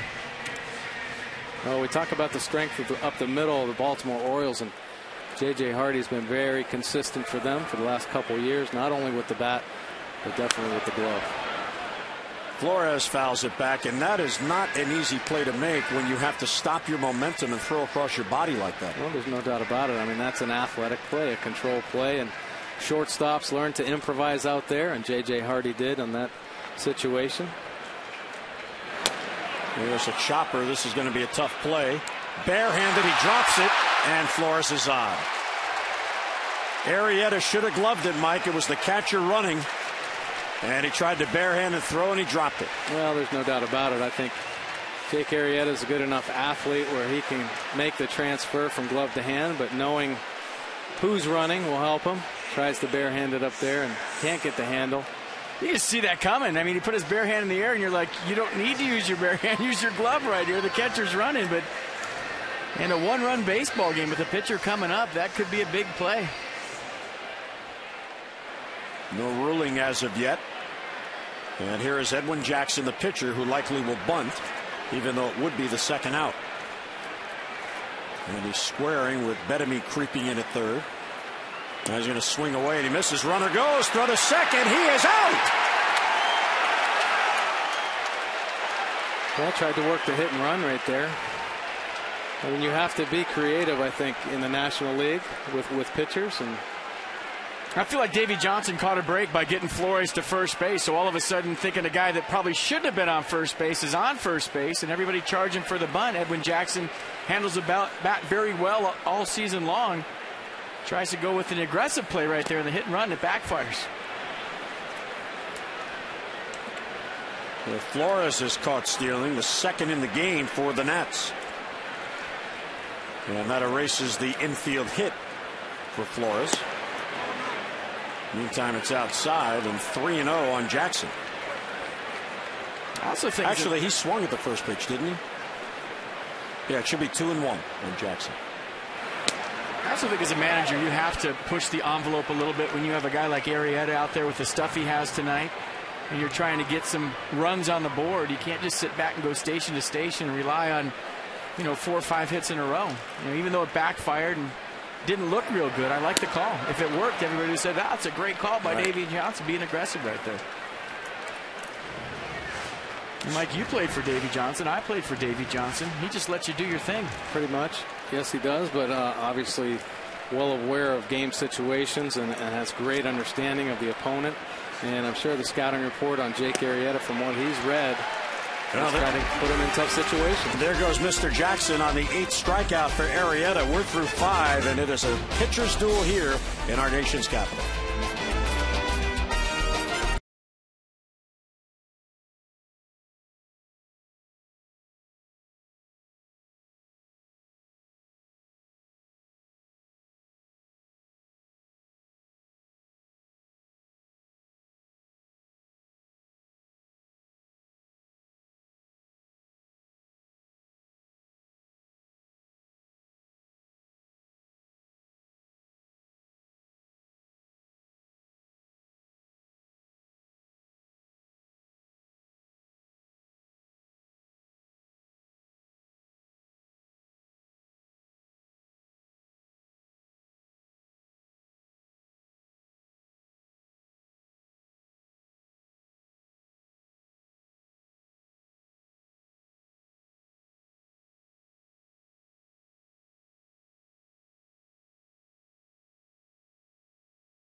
Forces Day is being brought to you by Navy Federal Credit Union. Navy Federal Credit Union has served the military for over 75 years.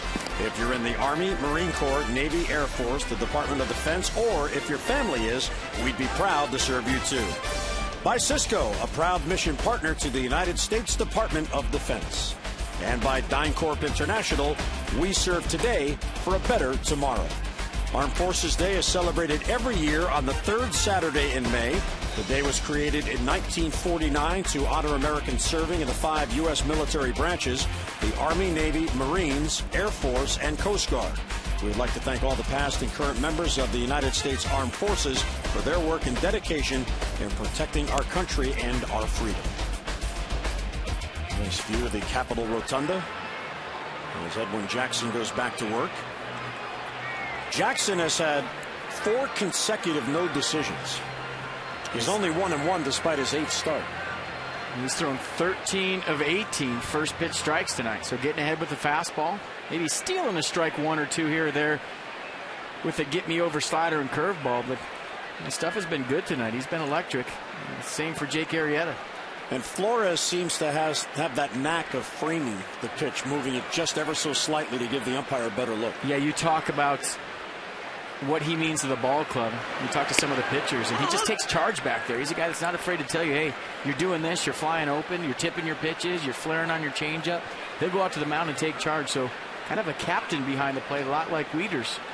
He does a nice job of framing pitches simply just by turning his wrist, not too blatant about it, real subtle. Avery has another base hit. How about Xavier Avery? He's in his 6th big league game. He has 3 multi-hit games. Well, he's done a nice job. You know, we talked about his composure, but just in the box, he's seeing the ball really well. He's not trying to do too much. He's staying within himself, which is very impressive for a young player. There he is right here. Xavier Avery, 2 for 2.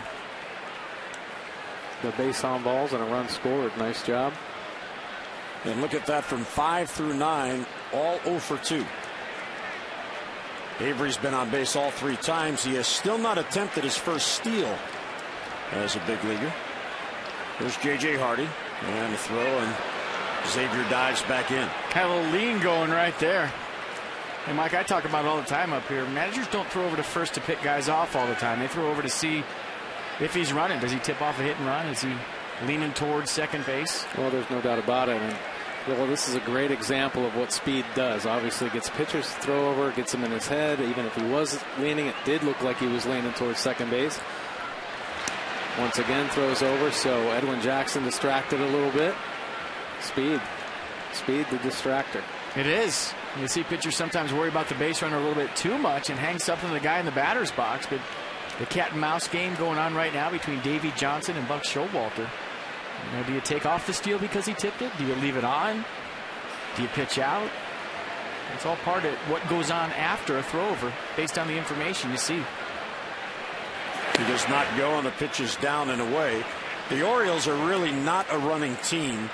Not that Buck Showalter plays for the beginning, but he just doesn't put runners in motion. However, there are several hitters who, if they get on base, they can run whatever they want. And for whatever reason, Mike, they just don't go. No, they haven't been aggressive as far as stealing bases. They've been aggressive as far as running the bases, though. And J.J. Hardy showed bunt right there. Now, I don't know if that was a deke or what. Ground ball towards third. Zimmerman from his knees goes to second. Out there, back to first. Not in time, and it gets away from the Roach. And hustling towards second base is Hardy, and the ball rolls into the dugout. So the Orioles end up with a runner at second base. That was a nice play on the front end by Zimmerman, who had to spin around to get that ball to Danny Espinosa. And I didn't think he was going to get Avery at second base. He had a little spin move right there, popped up quickly. A perfect throw to Danny Espinosa. This was going to be close at second. Look at Avery, almost beat it. Espinosa hanging in there tough. Threw a nasty two-seamer to Adam LaRoche. He tried to keep it in front. And Jesus Flores hustling down the line. Almost got that ball before it rolled into the dugout. You see Flores coming down there, maybe just a hair late. A good effort to try to save this baseball from going in the dugout. It almost looked like Danny Espinosa was stretching to the ball to make sure that he was going to get the force at second base because of Avery's speed. And then his upper body got turned a little bit, and it made him have to throw across, and that's why that throw leaked. Good point. He was just going for the force out, trying to get one, and realized that maybe he had a chance at two, and rushed the throw with his body in the wrong position. But he'll hang in there. He tries to turn everything. You know, a young guy. Strong arm. Strong arm, and he'll just stand on the base and double plays that you don't think have any shot of being turned. He turns them. The throwing error for Espinoza, his fourth, allowing Hardy to get the second. Markakis towards first base. Gloved there nicely by LaRoche. He'll go to the bag unassisted. Hardy to third, but now 2 men out. Well, Markakis is 1 out of 3, and LaRoche with that tremendous glove at first base. It's such a luxury for an infielder to have a guy like LaRoche over there, Mike. I'm sure you played with guys at the major league level. You got a guy over there that you know is going to pick you up. All of a sudden you start hitting him right in the chest because you have no worries as an infielder, because you know if you throw a ball in the dirt, he's got your back. Yeah, I've been fortunate to play with some great first basemen: Mark McGuire, Rafael Palmeiro, David Segui over there, Jeff Conine, and talk about just feeling comfortable about letting that ball go and knowing that they're going to pick it over there. It feels good to be a middle infielder when you go in the hole. Adam Jones with 2 down. Takes it down and in. Adam is 1 out of 2 with an infield RBI single, so he's got 15 RBIs now in the month of May. He began the night tied for 9th in the league. He's up to 27 ribbies. He has homered in 3 straight games. The Orioles have won all 3 of those games. Slicing down the right field side. That's going to fade back out of play. And that's probably not surprising the last 3 days, because he has 13 home runs and the Orioles are 12-1 in the games in which he homers. Check out that number right there. It's usually the opposite. When you see a guy for the 3rd time, you usually have a pretty good idea of what he has. You got a pretty good idea of what he's going to do to you based on the first 2 times up. But if you can cut through a big league lineup with that kind of average against for the 3rd time, that's showing me something. You got to have good stuff to do that. Boy, oh boy, that's very rare to see that. As a matter of fact, we were pointing out the other day on one of our pitchers how it increased as the game went on, not being able to make the adjustment, you know, in the 6th, 7th inning. But awesome job by Edwin Jackson to be so versatile, mix his pitches up enough to keep hitters off balance late in the game. All right, FP, here's what you're talking about. They couldn't agree on a sign, so Flores said, well, enough of this. They're out to talk about it. We got to be careful right here. You guys know better than anybody with Adam Jones. You got one of the best hitters in the American League up there, runner on 3rd base, 2 outs, 1-run baseball game in the 6th inning. I don't know if you want to be too aggressive right here, especially after that foul ball he just hit. He didn't miss that by much. He had that loud sound just a hair late. I wouldn't be too aggressive right here. No offense to Matt Wieters on deck or Wilson Betemit, but the guy in the box has 13 home runs.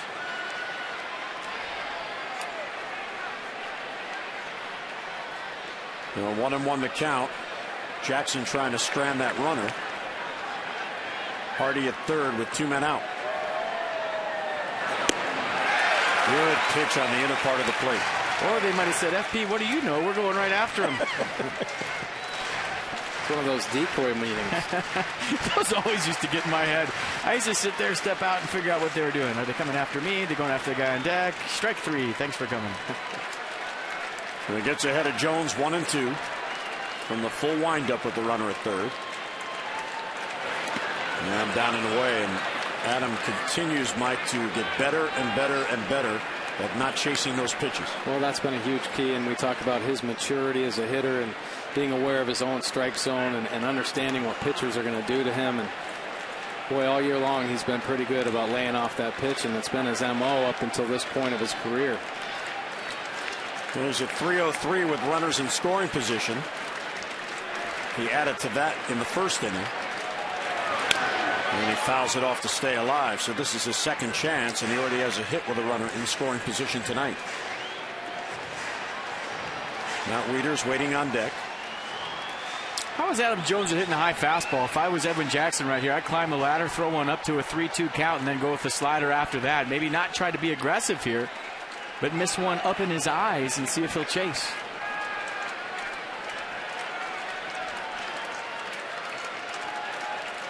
Orioles with a 1-0 lead, trying to get another in here in the 6th. The 2-2, and he got him. So Jones strikes out. That ends it. And Jackson gets out of it without any damage. We're heading to the bottom of the 6th. Edwin Jackson, Jake Arrieta in command at a 1-0 Orioles lead.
But W.B. Mason. And what a game we have here at Nationals Park. Each team with 4 hits, each team with an error. Masson as we bring our families together, 1-0 in favor of the Orioles. And the Birds are back home at Camden Yards on Monday. They'll begin a week-long homestand with the Red Sox and Royals coming to town. And Tuesday, don't miss another Ollie's Bargain Night, presented by Ollie's Bargain Outlet. Every Tuesday home game, all upper reserve seats are $9 in advance. So coming out and support your O's and save. For your tickets, 888-848-BIRD, or if you prefer, online at Orioles.com. And there is a definite Orioles presence here in Washington tonight. We saw that during the national anthem. There's Jake Arrieta's number, 74 pitches to this point. 59% fastballs, 41% off speed. But I'll tell you what the telling sign is right there. 17 out of 19 first pitch strikes. And that's certainly helping him set up other pitches down and out of the zone for strikeouts. Desmond, Bernardina, and Zimmerman, the top of the lineup for the Nats. High fly, deep left field, and we are tied.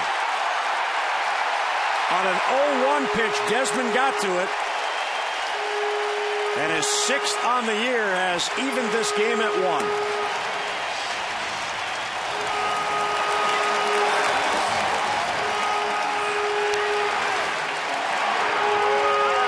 Well, he came in hot, and he stays hot. After a first pitch slider to Desmond, he couldn't hold up on his swing in an 0-1 count. Jake Arrieta tried to challenge him with a fastball down and in. He just dropped the head on it. He's got some kind of pop. Your former manager, Tony La Russa, was up here in the booth about a month ago, and he said that was his favorite player. Loves Ian Desmond. Bernardino takes a strike. So Ian Desmond, 2 out of 3. He has a single, a solo home run, and his 15th multi-hit game on the year. Well, he could do a lot of things defensively as well. Those power numbers up. And offensively, he's got that kind of pop. Like, I think could be a 20 home run guy consistently at the major league level. Just goes down and digs out a 2-seam fastball at 92 miles an hour. And hits it where the big boys go in left field. Pretty impressive getting to that fastball. So Desmond has tied this game. That is the 8th home run allowed by Jake Arrieta. And it's only the 2nd allowed by Arrieta to a right-handed batter. Adrian Beltre of Texas hit a solo home run off him at Camden Yards in his start against the Rangers, and now Ian Desmond here tonight. 2-2 on Bernardina. And from 0-2 to 3-2 on the Nationals left fielder.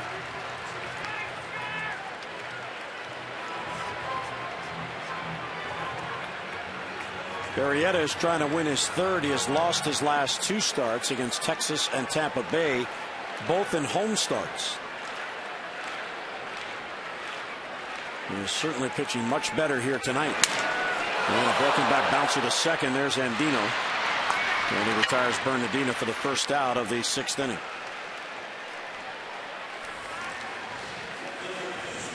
And Desmond with the big night so far, 2 for 3, the big home run you just saw. Ryan Zimmerman 1 for 2. Bryce Harper with an infield single. And Jesus Flores 1 for 2, and that's it.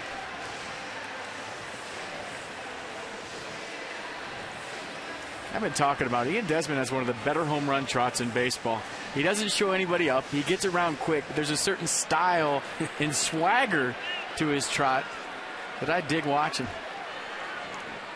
Here's Zimmerman. Cute foul the other way, 0-1.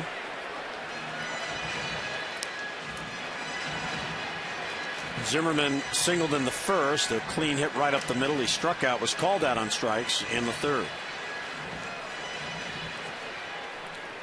Arrieta in his interleague career, this is his 7th start. He is 2-3 against the National League with a very high ERA.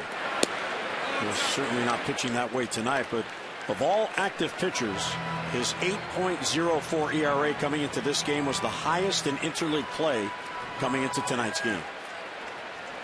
But he's allowed only 1 run through 5 1/3 here tonight. Off-speed pitch misses outside, 2-1. Well, he's been making good pitches all night, and even Ian Desmond hit it. That was a tough pitch. You know, sometimes you tip your hat to the hitter. I mean, he got to that ball down and in, fastball about 94. Was able to get the barrel of the bat on it. Yeah, good hitters will beat a good pitch. And sometimes you get a pitch up in the zone that's called a strike on you, and Ryan Zimmerman did not like that call right there. Well, instead of 3-1, the count even at 2-2.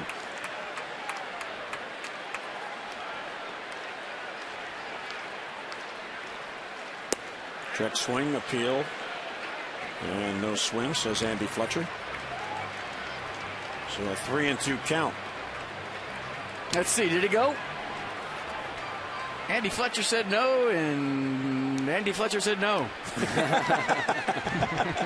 I love your honesty. That's a makeup call. 3-2 has popped up. Who's it going to be? Andino is calling off Davis. Robert has it for the out. 2 away in the 6th inning. Hey fans, remember your Washington area Lexus dealers are donating $200 to the Children's National Medical Center every time a Nationals player hits a home run this season. Ian Desmond has hit a home run, so he's helping the cause.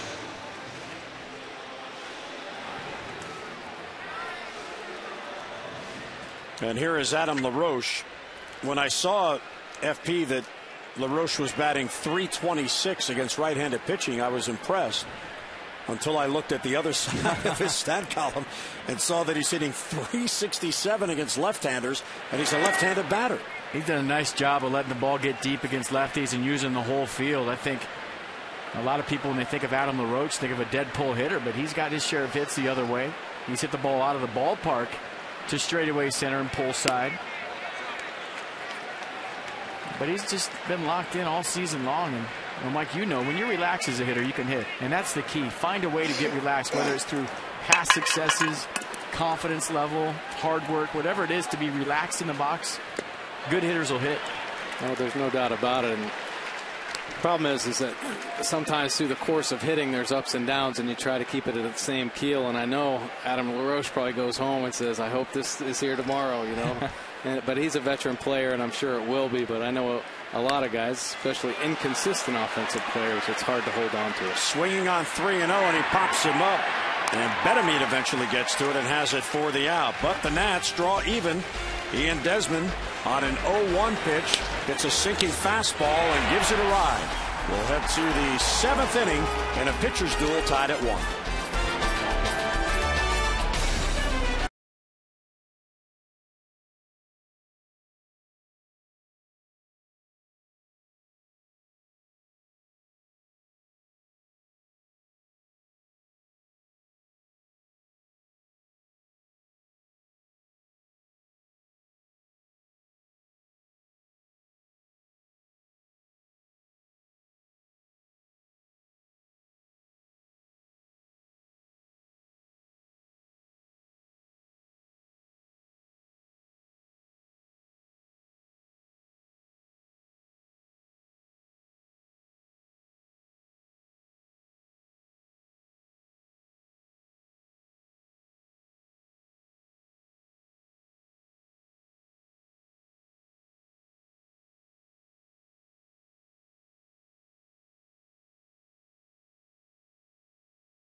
Up this game at 1-1 as we head to the 7th inning. And for every Orioles walk this season, CareFirst Blue Cross Blue Shield will contribute $50 to support the American Heart Association Heart Walk. To date, the Orioles have drawn 114 walks for a total of $5,700. CareFirst Blue Cross Blue Shield encourages each of us to take that first step towards a healthier and more active lifestyle. So Edwin Jackson at 78 pitches through 6 innings is now back even. Very pitch efficient. A well-played baseball game so far tonight. Good atmosphere in the ballpark. The crowd's been buzzing since the first pitch of the game. 2 pitchers throwing a lot of strikes. The tempo of the game has been good. The play behind the pitchers has been good. Big crowd. And this is what we thought it would be like tonight. A lot of blue and red. A lot of orange. And a lot of Edwin Jackson and Jake Arrieta. Here's Wieters leading off. Betemit and Davis will follow. And Wieters throwing through it. He is 0 for 2 on the night. He has bounced into a double play and grounded out. Wieters now just 4 for his last 33. Well, it'd be nice to get Matt Wieters back on track. Had a great month of April. On the left side, all those power numbers, great power numbers. In April, Wieters 6 home runs and 15 RBIs. In May, in fewer games, but still 2 home runs and just 5 RBIs in May.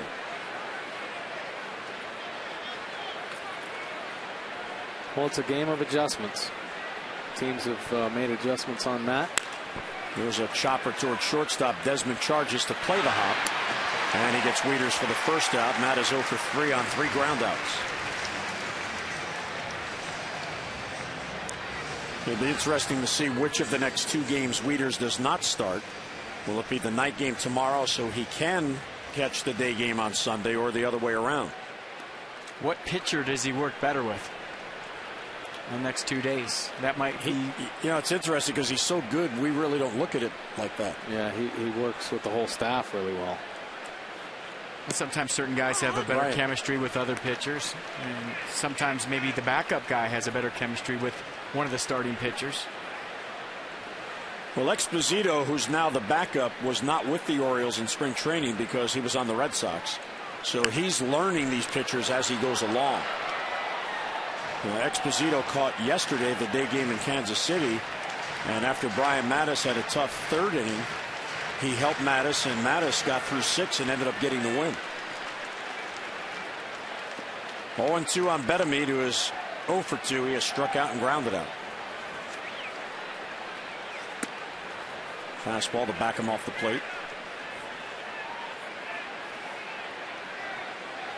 Taylor Teagarden was to be the backup catcher, but as we chatted about earlier, he's one of the injuries, and his injury came in spring training, even before the exhibition game started. The bad back. Breaking ball's low. Good take by Betemit to even the count. It is certainly a plus for any major league team to have a real good backup catcher. Absolutely.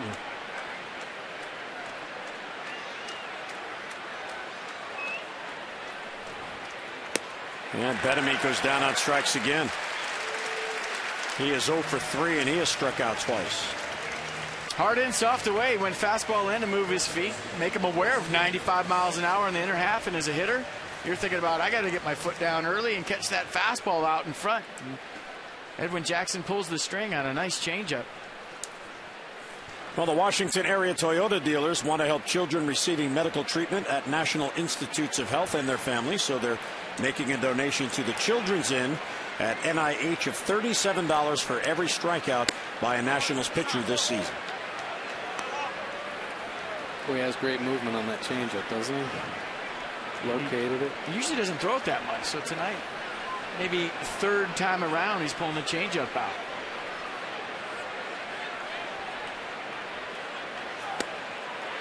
Davis with a home run swing, and he missed 1-1. 5 through 9 in the Orioles lineup. Wieters, Betemit, Davis, Andino, and Arrieta are a combined 0 for 12 and have not been on base, even with a walk. The Orioles have 4 hits, and Xavier Avery has 2 of them. There's a ball hit to first. There's the sure hands of LaRoche. He'll go to the bag unassisted. And another 3 up, 3 down inning for Edwin Jackson. 7th inning stretch is brought to you by your Washington area Hyundai dealers. Fans getting a stretch here in our nation's capital in a 1-1 game.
Armed Forces Day is being brought to you by Navy Federal Credit Union. Navy Federal Credit Union has served the military for over 75 years. If you're in the Army, Marine Corps, Navy, Air Force, or the Department of Defense, or if your family is, we'd be proud to serve you too. By Cisco, a proud mission partner to the United States Department of Defense. And by DynCorp International, we serve today for a better tomorrow. We air tonight's game on Masson in celebration of Armed Forces Day throughout the nation. The United States Armed Forces are the overall unified military forces of the United States, consisting of the Army, Navy, Marine Corps, Air Force, and Coast Guard. We'd like to thank all past and current members of the United States Armed Forces for their work and dedication in protecting our country. And time now, guys, for our Home Depot Doing More on defense. Now, well, here's Matt Wieters, Gold Glove catcher. He's already thrown out 2 batters tonight. There's Bryce Harper, potential base stealer gone. And on the other side, Ryan Zimmerman snagging this hot shot at the hot corner. On his toes, making a nice play.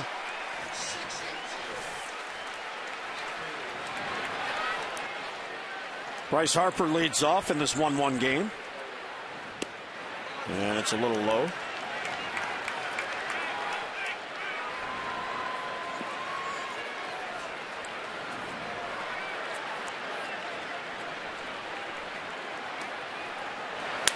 And there's a line drive and a base hit to center field for Bryce Harper, who has 2 hits on the night, plus a walk, and hustling around first and puts on the brakes.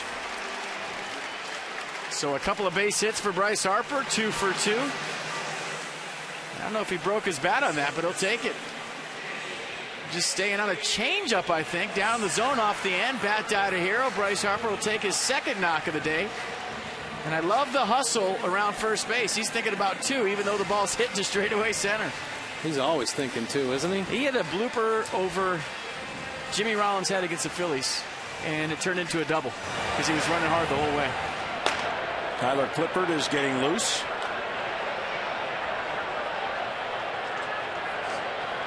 Edwin Jackson's spot is due 5th in this inning if it gets that far. Showing bunt and taking high is Danny Espinosa. Espinosa is 0 for 2. See Betemit creeping in at 3rd. And Hardy going to cover the bag at 2nd. Marietta throwing a lot of off-speed pitches tonight. Started Harper off with 2 changeups, and there's a breaking ball, back-to-back breaking balls to Espinosa.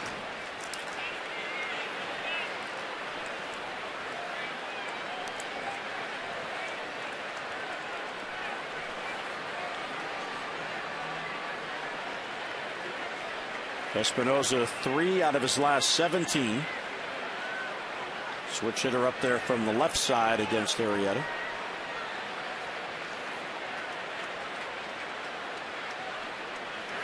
Shows bunt, and it misses down and away. Another off-speed pitch. And obviously the bunt right here for Danny Espinoza, if they keep it on in a 2-1 count, has to be to first base. You look where Betemit is. He's charging hard, starting about 5 steps on the grass and right in Danny Espinoza's face. The farthest guy away is Davis at first, so that's where the bunt would go. It'd be interesting to see if Davey Johnson keeps it on right here in a 2-1 count. And throw to first. I think that's why Buck Showalter decided to throw to first. Maybe all eyes on Danny Espinoza in the batter's box to see if he flinched to show bunt in a 2-1 count. Exactly right. A lot of times managers put that on just to see if there is that little movement, maybe a hand sliding up the bat.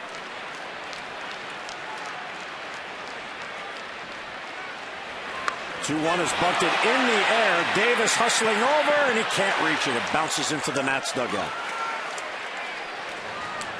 So got a break there. Yeah, he bunted it so poorly that the fielders couldn't get to it. That ball was crushed.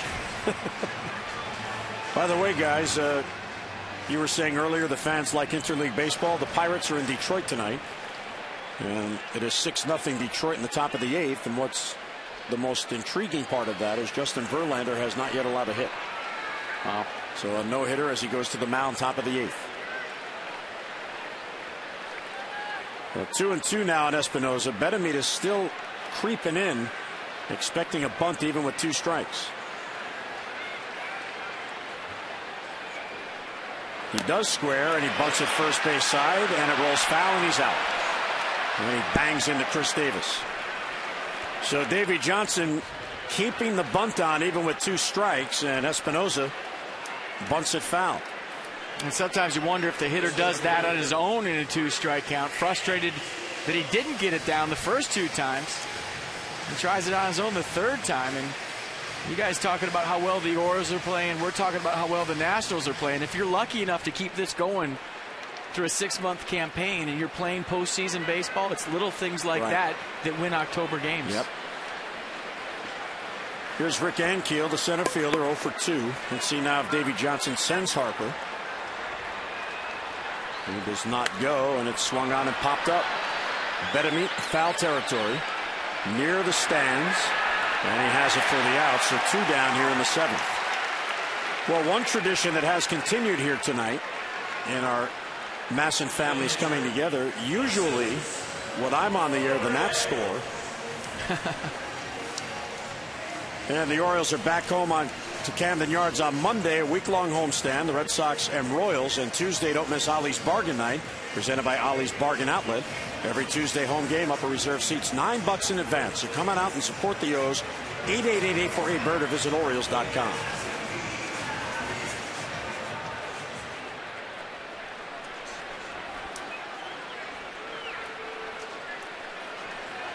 So 2 down. And Jesus Flores now, and there is a strike. But the tradition has continued here tonight, because when Bob was on in the top of the 1st, the Orioles scored. And when I was on in the bottom of the 6th, the Nationals scored. And neither of us can figure out why that is, but it seems to continue every year. Well, if the Nats don't score this inning, then you win. Can't catch up to that fastball, and it's 0-2. Well, FP, it's a lot of fun for us to come down here and get together, and we enjoy you guys coming up to Baltimore as well. I mean, this is a very unique situation with Masson having the rights to 2 teams. We're the only network that can do this, bring our families together, and we really do look forward to joining you guys and working with Chip and back in Baltimore with Dawn. And a high pop-up. And Nino angling towards it. Foul ground. He has it for the out. So the leadoff single doesn't hurt Arrieta. We're through 7. Bob Carpenter returns when we come back. It's a good one. Don't go away. Orioles and Nats are tied at 1.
Huge innings to the other team while we're broadcasting. Nice job, guys. I've been listening for the last hour or so.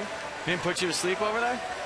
Well, I didn't want to say anything. When he took you out of the penalty box, you were in there for a little misconduct. You're out. You're ready to go. Well pitched, well defense game. Despite the errors, there have been some good defensive plays. And you get the feeling that the first team that converts one of those fundamental situations you talked about is going to win this thing.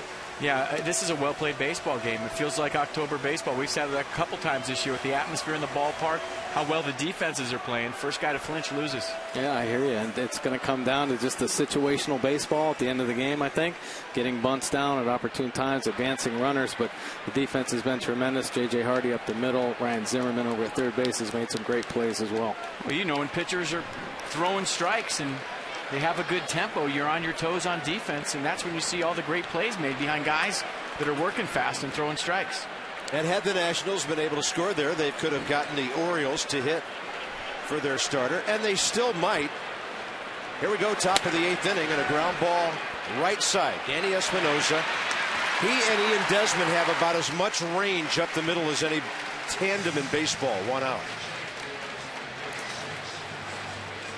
Looks like Nick Johnson, the former Nat, will hit for the Orioles here.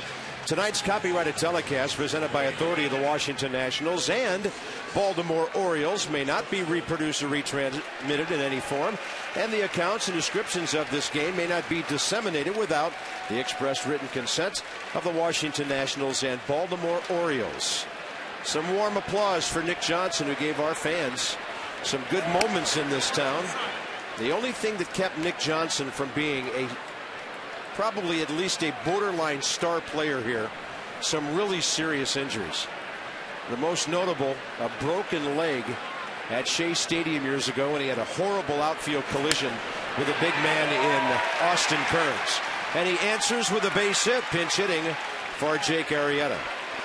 He's always been a good hitter. He's been very good for the Baltimore Orioles. He came into spring training obviously fighting for a spot and definitely earned one. His veteran presence has been great for some of our younger players like Ryan Flaherty and Steve Tollefson. But, you know, he's a major league hitter. He has a career over 400 on base percentage. He plays the game the right way. And here he is getting a base hit in the late innings of a ball game. And after a slow start, he started to heat up a little bit. Yeah, he sure has. He's had a nice May, collecting a bunch of hits. Nick Johnson 1 for 4 now as a pinch hitter on the year. By the way, we're told through 8 innings now at Detroit, Justin Verlander no hitting the Pirates. So here's one of those fundamental situations. Your speed guy's up, top of the order. Trying to put the bat on the ball, maybe get a runner to scoring position here in a tie ball game. Good night for Xavier Avery. The walk in the first, the run scored. Double in the third, and the base hit in the 6th.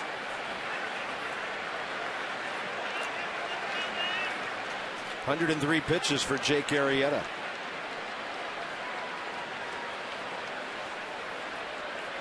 .66 of them were strikes, and that's a breaking ball that stayed up a little high trying to come through that side door.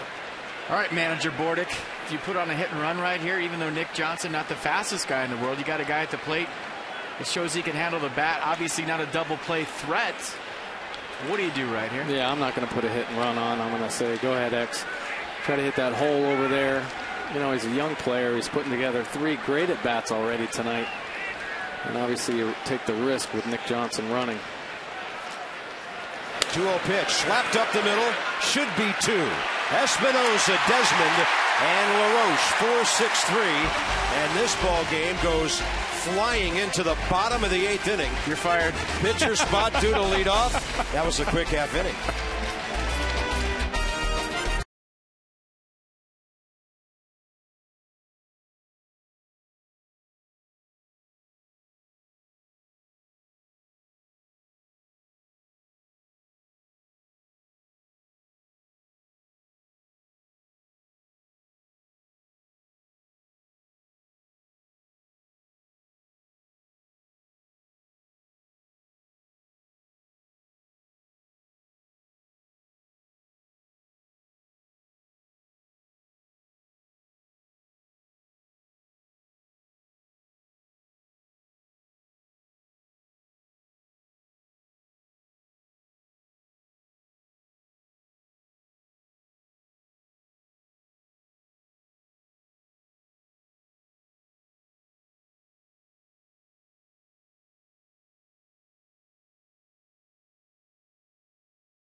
About to be done after 8 innings. Jake Arrieta just about as good. Each only giving up a run. He and Desmond tied it. And he's had a couple of hits. How about the leadoff guys tonight? 4 hits, 5 times on base between Avery and Desmond. And just like we promised Mike Bordick earlier in the game, it's Miller time, brought to you by Miller Lite. And it's all about Ian Desmond tonight. He gets a 2-seam fastball down and in, drops the head on a pretty good pitch from Jake Arrieta, but Desmond able to dig it out. He likes the ball down and in. And his 6th home run of the year, a shot into the left field bleachers. This call to the bullpen packaged by the UPS store. We love logistics, and it's right-hander Darren O'Day, who will make his 18th appearance, sporting that 1.47 ERA. Boy, he's one of those key parts of this Oriole bullpen. Has been outstanding this year. 18 innings pitched. He's given up 12 hits. But the opponent's average is holding to 190, 225 righties, 130 lefties, and he's very unique. He comes from the side after the Nationals hitters have been seeing Jake Arrieta, more of a traditional pitcher, more over the top. They get a look at a side armor in that of Darren O'Day. For the Nationals, Chad Tracy, by far their best guy off the bench this year, leading off. Heating it up lately, 5 for 14 with a pinch homer, 8 RBIs. And overall for the Nationals, hitting .293 with 11 runs batted in. He's been so good. He's changing the way other managers manage late in the game against the Nationals just by his presence on the bench. And he is not able to do much with that. O'Day keeps it close and throws him out. It's time for you to text in your vote for the AT&T Player of the Game. So get a little Nats O's fan battle going here. Jake Arrieta, text A. Ian Desmond B. Edwin Jackson C. Text those letters, one of them, to 31826. In a 1-1 game in the bottom of the 8th, I would say D, whoever turns out to be tonight's hero. So D doesn't mean all of the above, huh? No. Top of the order, here's a candidate, Desmond. And by the way, we can't let this day go by without saying happy birthday to Brooks Robinson, 75 years young today. Happy birthday, Brooks. Absolutely. One of the great gentlemen of the game. Right off the end of the bat, 1 ball, 1 strike.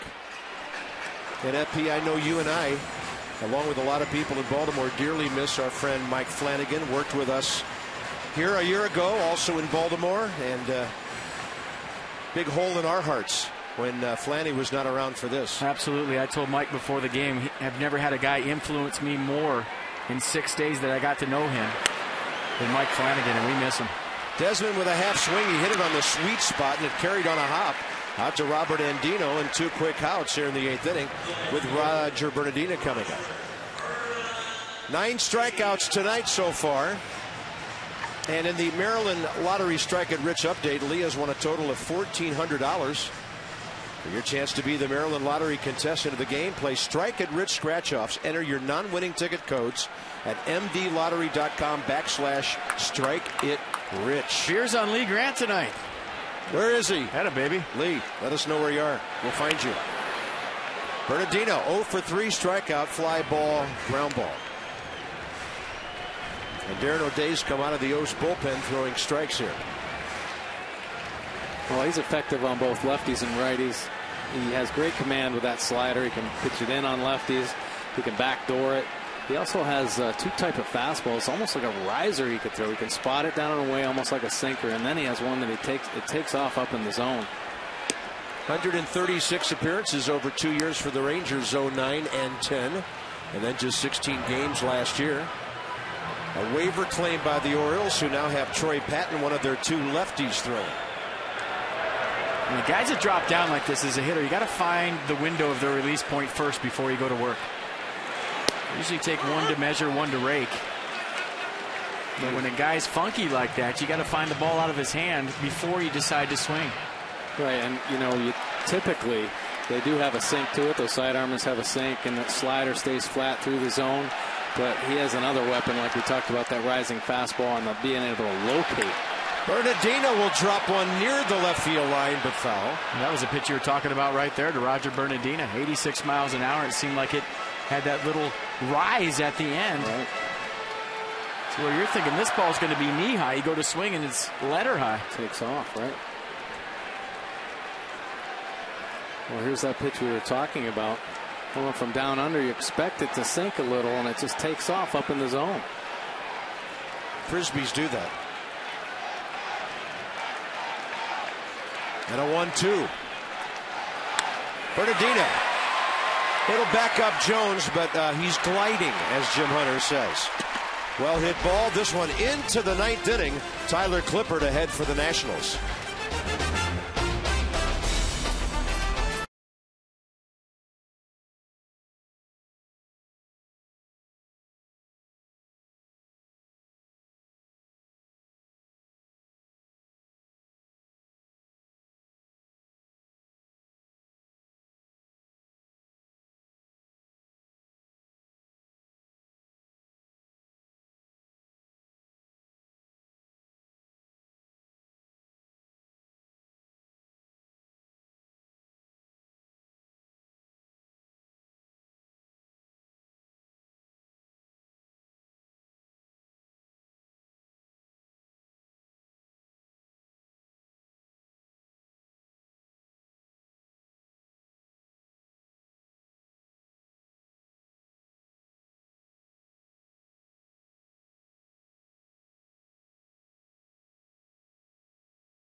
Or visit your local Dodge dealer this weekend.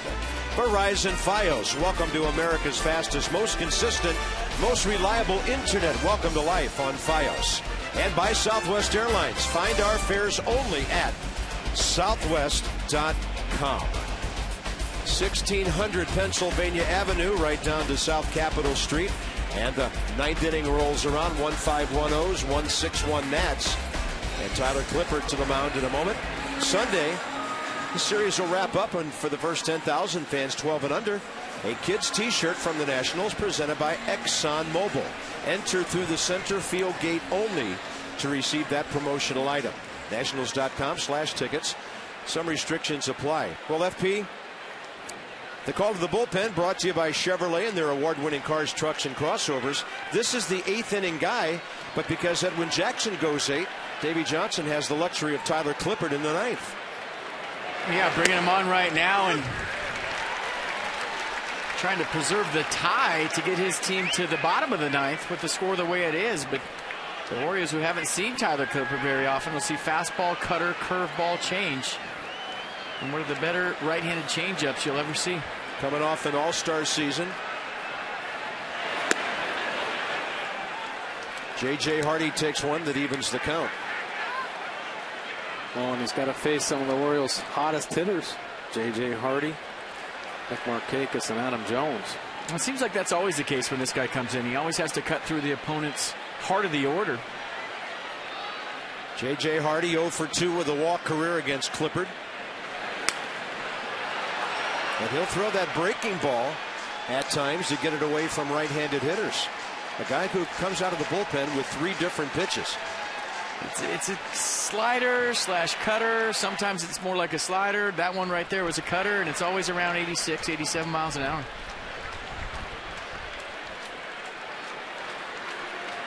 And a 1-2. There's the changeup. 82 miles an hour. 1 out, top of the ninth on the Nissan pitch track. Check it out. Same release point, same arm speed as his fastball. And the changeup right there, you see it, he just gets it out in front. He has tremendous arm speed, and the hitter thinks it's a fastball every single time. And it's got that two-seam run, the same as his fastball.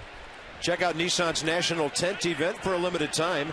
Bonus cash on popular models. Visit ChooseNissan.com or your local dealer. Nick Markakis double in the first, 2 ground balls since. They've both required pretty good plays. Espinoza and then LaRoche. And there's the 81 version of the changeup for a strike. He'll slow you down early with the changeup and he'll speed you up late, or he'll speed you up late and slow you down later with the changeup. So if he throws it early in the count, usually the punch-out pitch is the fastball. If he throws the fastball early in the count, the kill pitch is the changeup. Did that make any sense to you guys at all? I don't know, but that fastball looked harder than 94.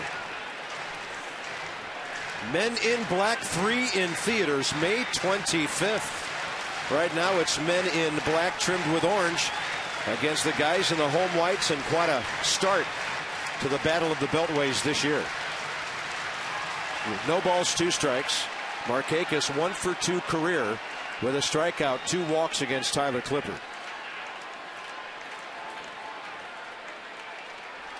Target up, that usually means heater. 2 outs.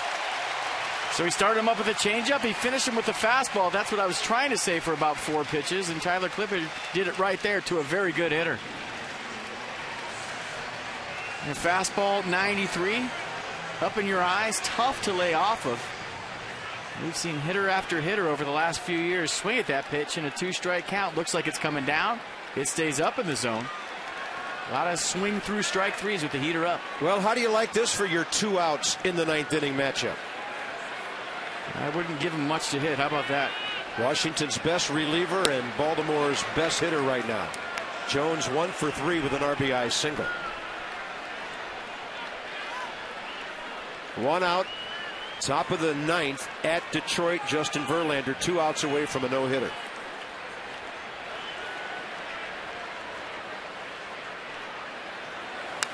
Evidently somebody can get Andrew McCutchen out. Unless they walked him every time.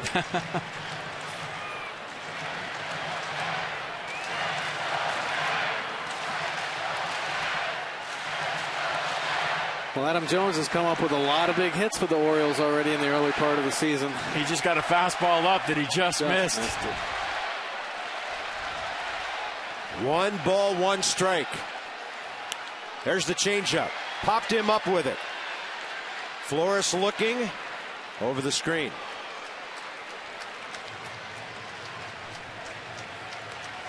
Adam Jones against Tyler Clippard. 1 for 3 career with a double. 1 strikeout.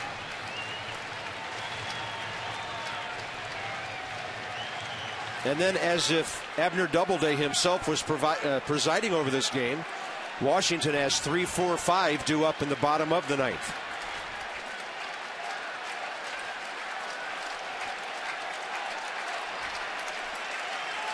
Target in. Bouncing ball deep short. That was going to be a hit no matter what Ian Desmond did with it. And Adam Jones has a 2 for 4 night. His 49th hit of the year.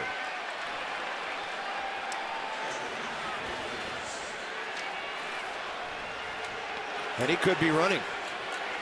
Pretty good battle by Jones and Clippard, and then nice effort right there by Desmond. The athletic infield on both teams. Yeah. Desmond and Espinoza up the middle, and that's Hardy and Andino.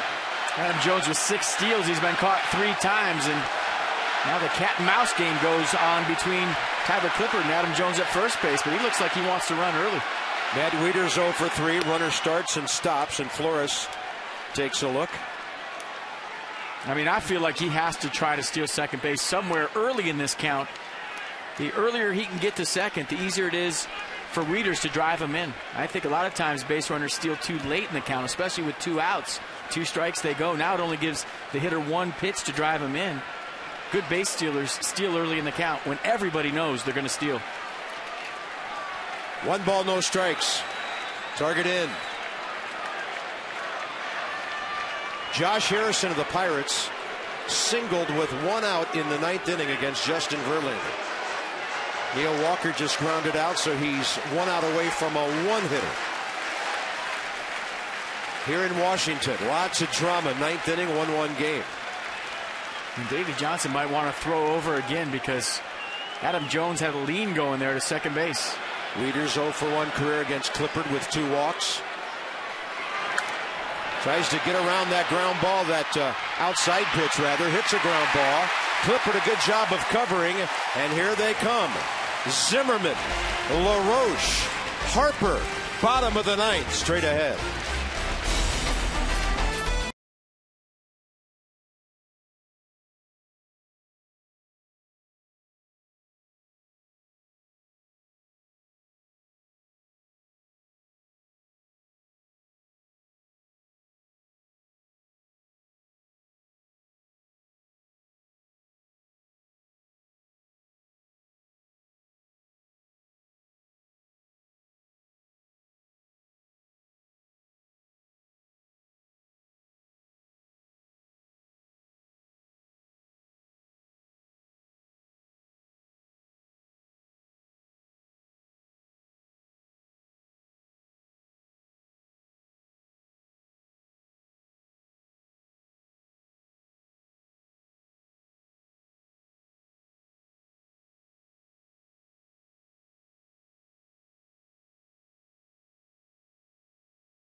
Three, 4, 5 due up for the Nats.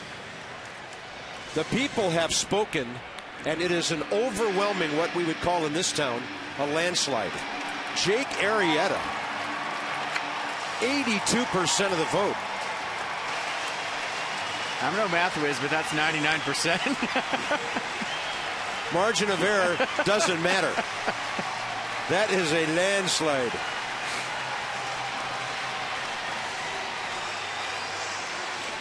Darren O'Day stays for the Orioles after a 1-2-3/8. And the Nationals have been masters of the walk-off win in this ballpark since it opened in 2008. In fact, Ryan Zimmerman, in the very first game ever played here, hit a walk-off home run, bottom of the 10th against Atlanta's Peter Moylan, and they haven't let up since. Traditionally one of the leading clubs in baseball at home for walk-off wins. We shall see. Great atmosphere in the ballpark tonight. This is what I'm talking about. Good vibe, good buzz from the first inning on. You got a tie ball game going to the bottom of the 9th. This is good stuff. And O'Day's only given up 2 home runs in 19 innings this year. Coming into this ball game, opponents only hitting 190 against him.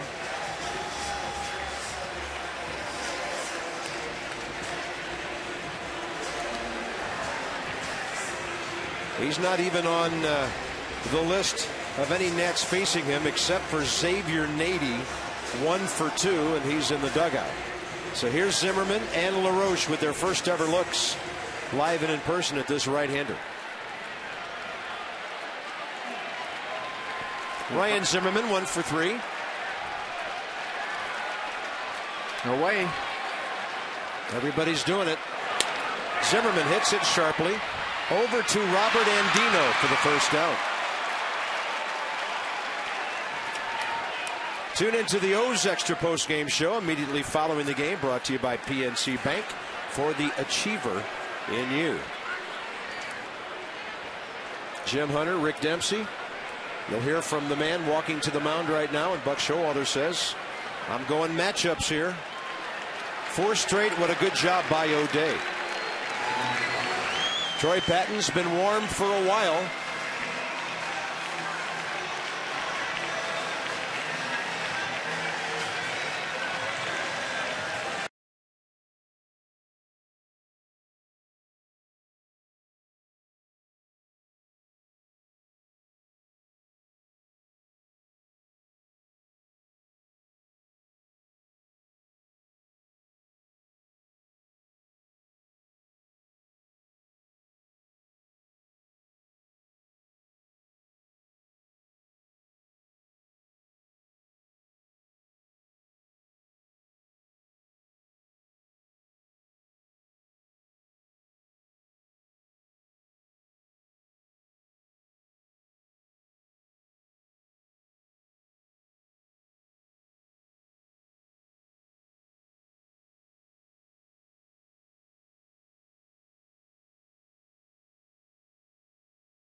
Lefty-lefty matchup coming up.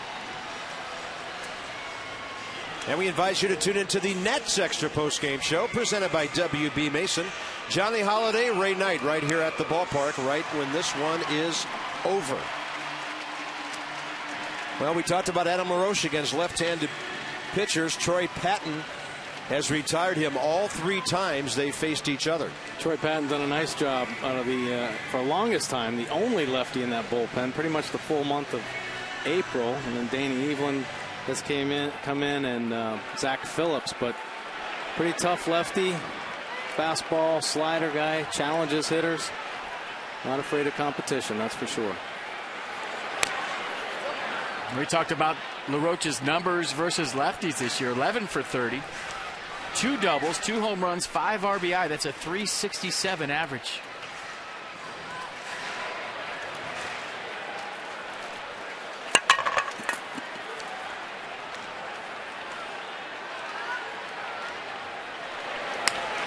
Rips it, and that's why they guard the line in the late innings. 2 outs. Chris Davis takes care of it. Now it'll be Harper. Perfect night, 2 singles around a walk.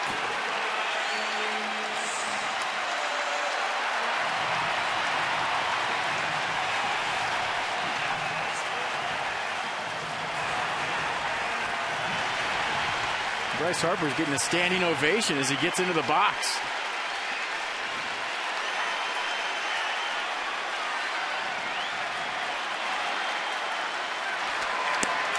Lays off the breaking ball. An at bat of great expectations for a young man, bottom of the 9th in a tie game.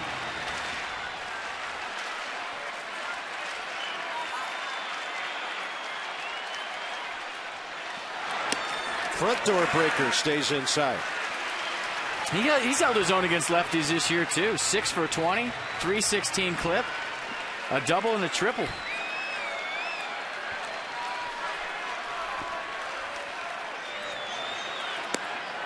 Hasn't seen a fastball yet. And he was betting fastball right there, and he got the slider, but that's okay. Swing through it, get yourself another chance.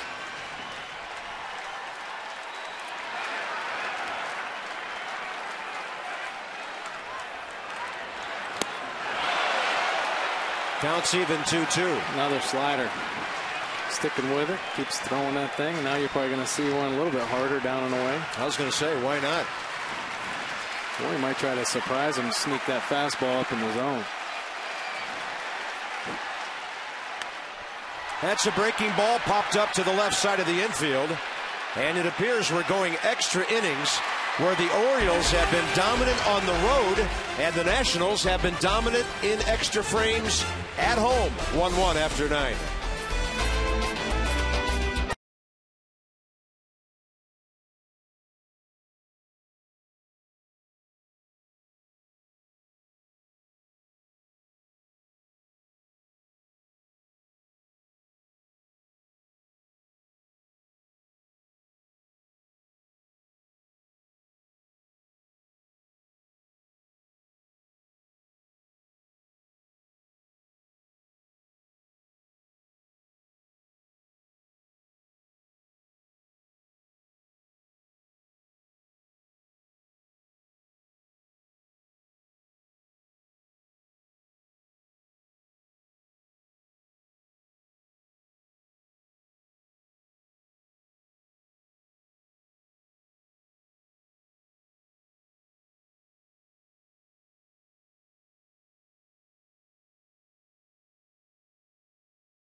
On you, and this one's going to the 10th.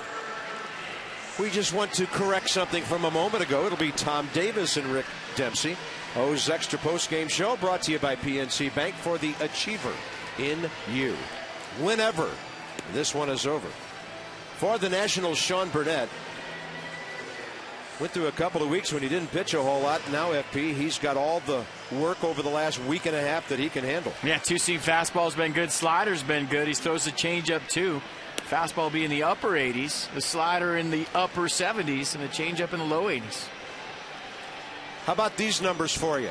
This year, the Orioles are 5-2 in extra innings, 5-0 on the road. The Nationals are 4-2, and they're at home 4-1. So each team at its best in a scenario like this. Wilson Betemit leads off, top of the 10th. 0 for 3, 2 strikeouts. Well, the Orioles' last 3 extra inning contests, one game 13 innings, one 17, and one 15. So I was going to wait to let you mention that. Yeah, they've been getting extended, and unfortunately what that does is it really ends up taxing the bullpen. Our bullpen's thrown an extra 35.5 innings this year. Wow. What's a good thing about it is Masson pays you overtime for it, so you got that going for you, which is good. Who did that contract? Betemit, Davis, and Dino, top 10 for Baltimore. And then the pitcher spot if it gets down that far. 2 balls, 1 strike. Now this interleague matchup, they didn't play in 05 the first year the Nationals were here, but they started the year after. Orioles have won 19, the Nats have won 17. Washington 10-8 in this town, RFK Stadium and Nationals Park. A lot of close games, not that many blowouts, and now it's 3-1.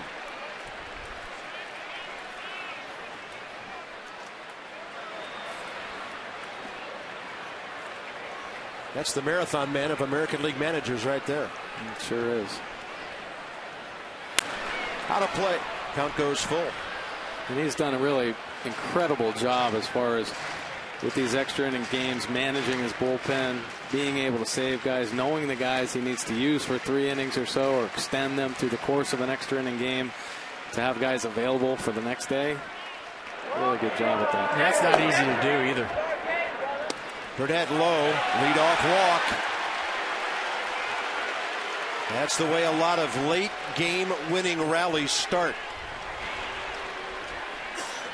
Well, the only run of the game so far for the Orioles came in the first inning after a leadoff walk. Yeah, and then Edwin Jackson didn't walk anybody the rest of the night. Right. And that's the first one since. So about 2 hours and 40 minutes between walks.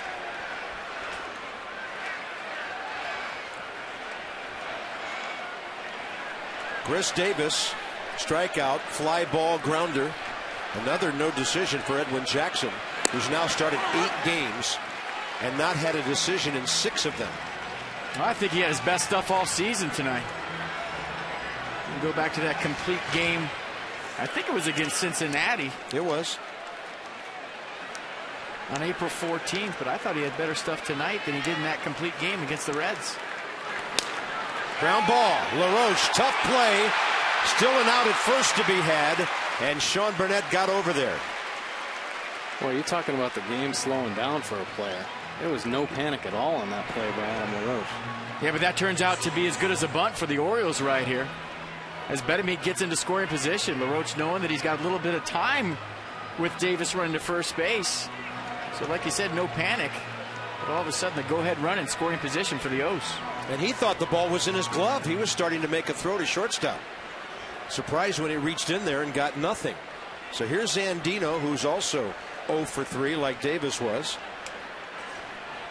Wilson Betemit, good speed, scoring position, 1 out.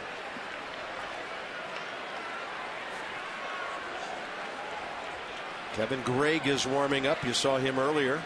He did some closing in the National League years ago. Well, Kevin Gregg, obviously no stranger to that closing role.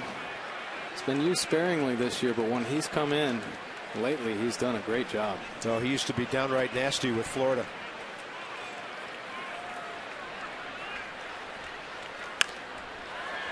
That's a foul ball. And that's odd. Zimmerman flagging it down. Yeah, tough to get it by that guy, even if it's foul. He would have thrown it to first, except Joe West told him foul ball. He does not umpire at third base. He plays everything as if it's playable.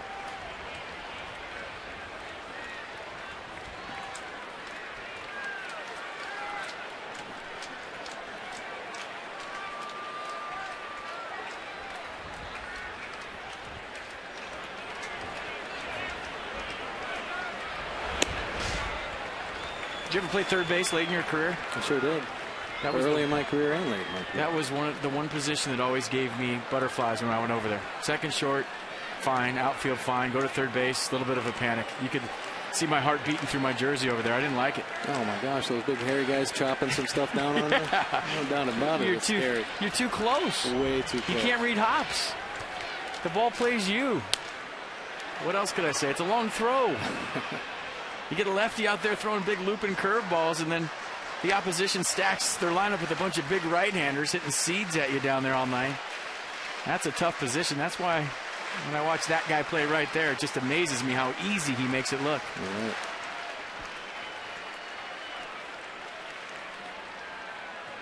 One ball and 2 strikes to Andino. Robbed of a hit by Zimmerman.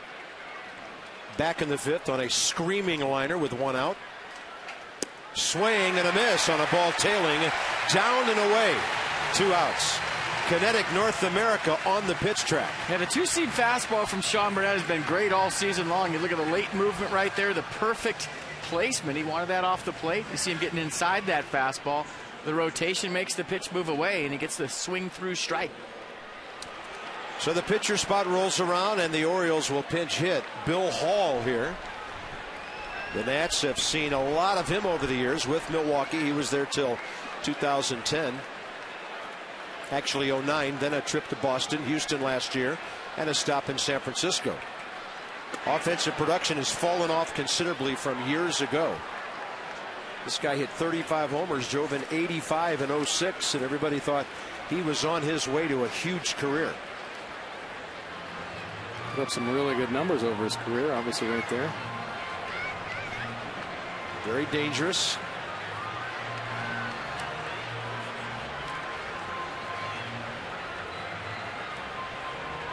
One for 5 is an Oriole, and yes, it was a home run. Yeah, opposite field home run at that in his first game up.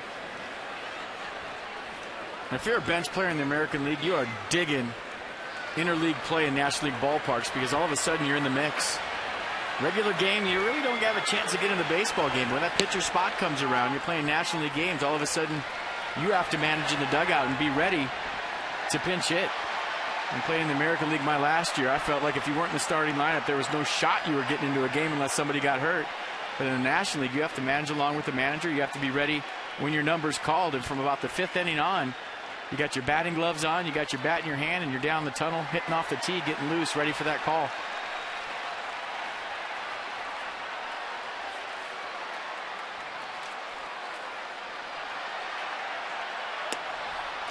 Breaking ball a little bit low. Bill Hall, 3 for 8 career against Sean Burnett with a pair of doubles. They're going to walk him right here and go after the lefty Avery.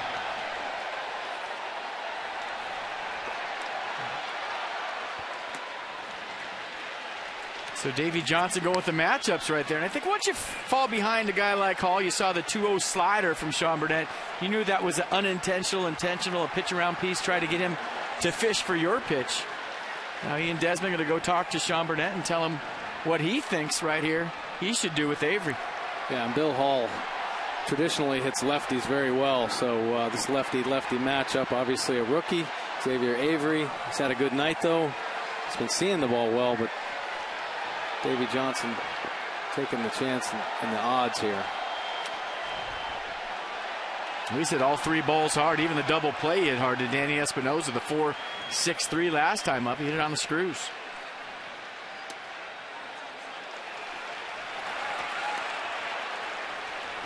Second base Betterman walked to lead off the inning. 2 outs later, the intentional after a 2-0 count to Bill Hall. And Betterman's going to have to scramble on a base hit to center field with Anquillo's arm, and he's going to have to scramble on a base hit to right field with Bryce Harper's arm. Good arms in center and right for the Nats, and Roger Bernardina has a decent arm, but not like the two cannons up the middle and on the right side. And they've all shortened up out there as well. Yeah, they're cheating.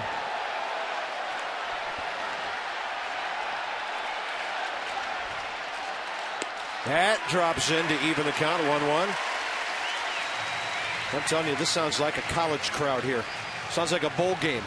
Half the stadium orange, half red, shouting each other down. It's good. That's all we need is a band and some cheerleaders. And a flyover.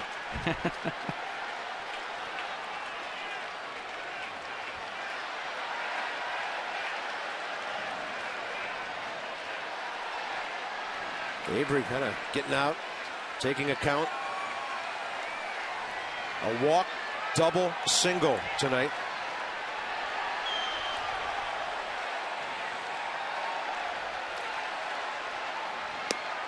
And Sean Burnett buries the fastball in on him, right under his hands.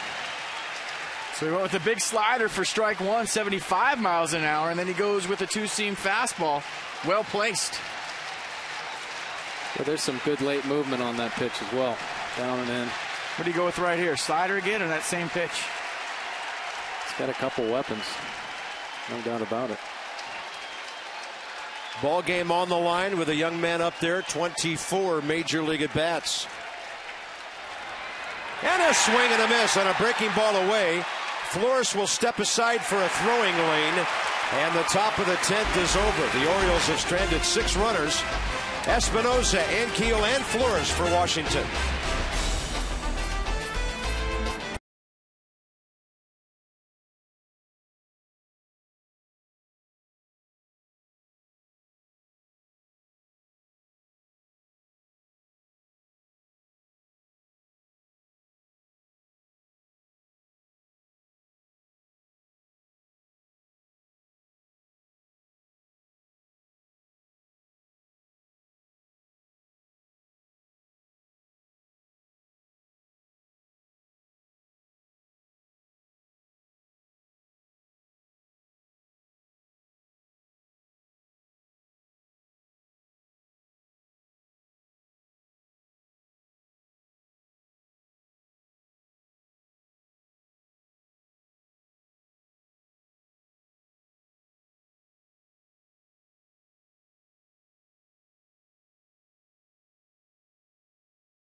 And great pitching. Edwin Jackson, Jake Arrieta matching up beautifully. Desmond tied the game. Ian did with a home run in the 6th. After the Orioles had scratched out a run, Mike in the 1st, and then the double play ball later in the inning, costly to them. My goodness, that's about it. What a ball game. And the Orioles only to make a mark in the 1st inning. And right here, Adam Jones, base hit off Edwin Jackson's foot, takes a high bounce, allowing Avery to score. And Ian Desmond leading off the 6th inning, his 6th home run of the year. And if you like offense, turn on soccer. It's 1-1. Espinosa, Ankiel, and Flores, and right-hander Kevin Gregg takes over. The Nats saw plenty of him in his National League days with the Marlins, 07 and 08, when he had 61 saves in 2 years, and then 23 more after that with the Cubs. So really 09 the last time they've seen him. Off to Toronto, 37 saves and 22 for the Orioles last year. Yeah, he's pitched really well lately. Had a couple shutout innings in Kansas City in that extra inning affair. Breaking ball to start off Danny Espinosa, who has never hit against him.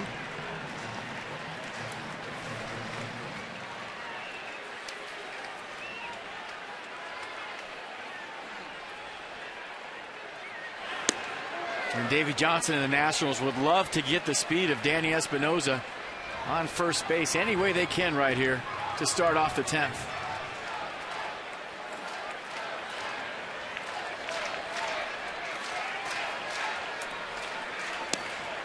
Espinosa, big uppercut swing late. 1 ball, 2 strikes.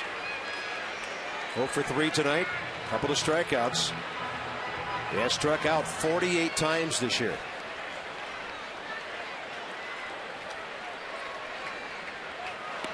That hits him. Danny Espinosa hit by a pitch on a 1-2 count leading off. And just like that, the Nats have the winning run on base in the form of a hit by pitch. Danny Espinosa not going to play dodgeball in the bottom of the 10th. Lets the ball hit him in the foot or the leg, wherever it got him, and in a 2-strike count. Yeah, he just held on to it a little too long. Danny Espinosa hit by a pitch for the first time this year after he was drilled regularly his first year and month in the big leagues. Davey Johnson allowing Rick Ankiel to swing away right here. Maybe one for him to hack at. Now an 0-1 count and put the bunt on. Let's see.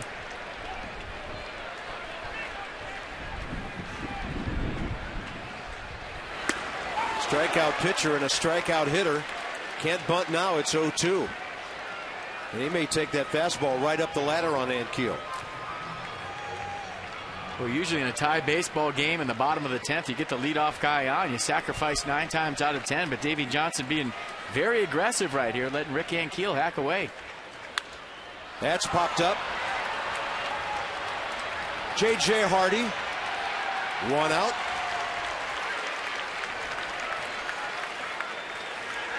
Bottom of the 10th inning. Ball game in progress for 2 hours and 53 minutes. Bob Carpenter, F.B. Santangelo from the red side. Jim Hunter, Mike Bordick from the orange side. Sharing things and watching a great ball game here tonight. And we're all from the Tide side. 1-1 in the bottom of the 10th. Even the hits are tied, the errors are tied. It's 161 to 161. 2 announcers on each side. How even can this thing get? Jesus Flores 1 for 3. Xavier Nady on deck to hit for Sean Burnett in a moment, barring the double play. The Nationals do have a left-handed bat in there, Steve Lombardozzi, the young man from Maryland.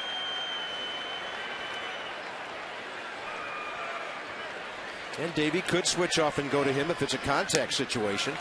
I'm thinking maybe it's Nady with 2 outs and the runner at first when he needs an extra base hit. If he needs a single, he could switch off and go to Lombardozzi.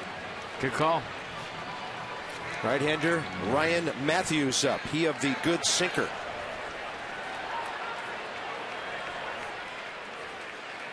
Flores on 0-1. And there's your double play ball with the catcher running. We're going to the 11th inning. Nats didn't bunt to stay out of the double play. And how about another frame in our nation's capital?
teams in baseball this year. Put them in the ballpark with one of the best pitching clubs in baseball this year. And they say good pitching will stop good hitting. Well, that's happened on both sides tonight. A lot of zeros on that board. Maybe a lot of folks did not expect that. And Ryan Matthews will be the 4th Washington pitcher for the 11th.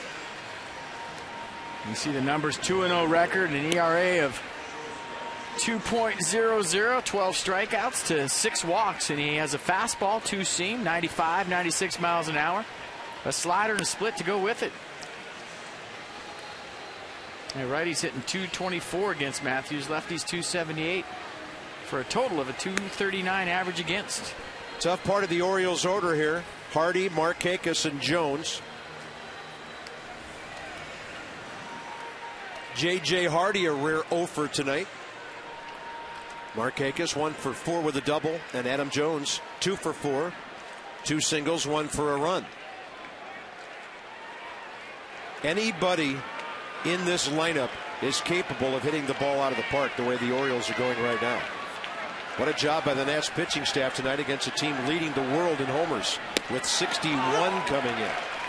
I mean, the Nats have been hot hitting homers lately. They have 27 fewer than that.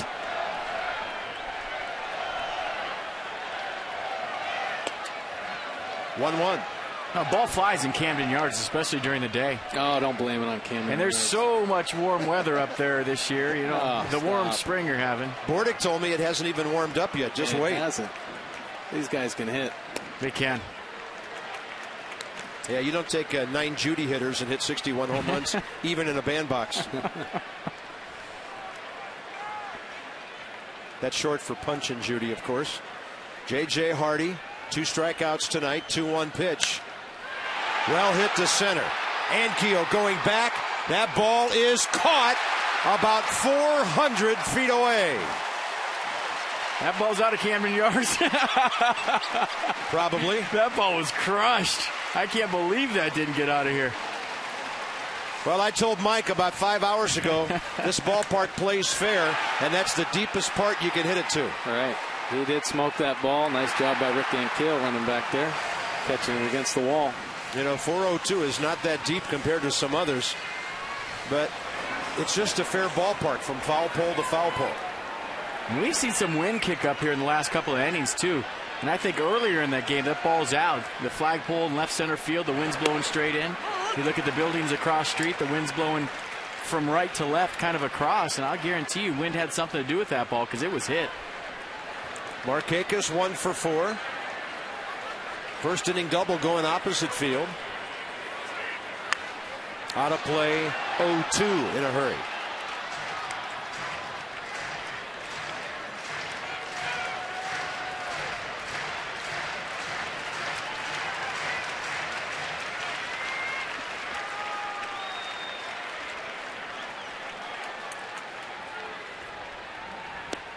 Tried to drop an off-speed pitch to the outside corner, and he might have fooled the umpire with that one. I think that might have been a little outside. Let's check it out. Good frame job by Flores on the back end. Pretty good pitch. Accurate call by Sam Holbrook. Target's in now.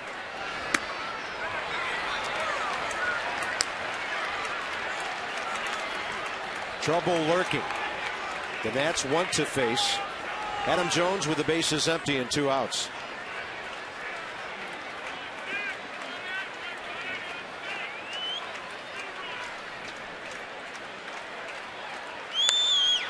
That ball is jerked to right, and it's not coming back.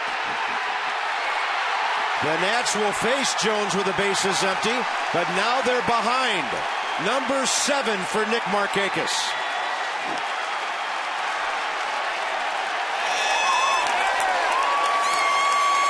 Happy Orioles fans right there. Nick's 7th home run of the year. Over the bat, fell behind. Was able to square up that pitch and hit it up into the tank. What a sweet swing that was. Wow. That ball was hammered. Orioles' 62nd home run. Don't make a mistake here. It could be 3-1. Is Jones smelling first pitch fastball? Yes, he is. Looked like it had enough sink on it to get the grounder, 2 outs. Well, Nick Markakis known for hitting doubles, but boy, when he gets a hold of balls like this, that's when you think, man, he's got 30 home run potential. He got on that pitch, inside corner, and hit it off the facade up there in the second deck.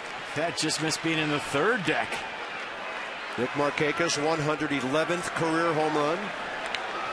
He went over 500 RBIs earlier this year. And here's Matt Wieters with the bases empty and 2 outs. It's hard to challenge guys with pop on the inner half of the plate late in the game. You usually want to make them beat you the other way, so you use the outer half of the plate, the big part of the ballpark. Matthews tried to go with the kill pitch, the slider down and in. He paid the price.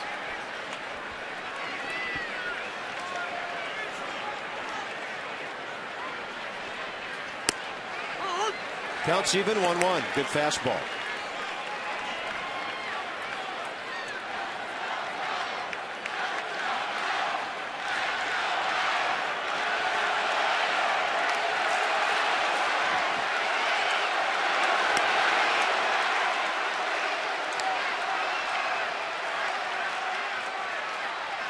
That's the first home run given up by Ryan Matthews this year in 19 innings. Pedro Strop on the bullpen right now. Jim Johnson has thrown 3 consecutive days, picking up 3 consecutive saves. So looks like Strop may be coming in. The Nationals will have the pitcher spot 2 up and then the top of the order.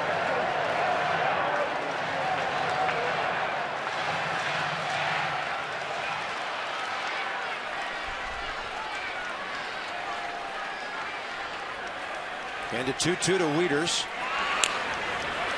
And him reaching. Matthews.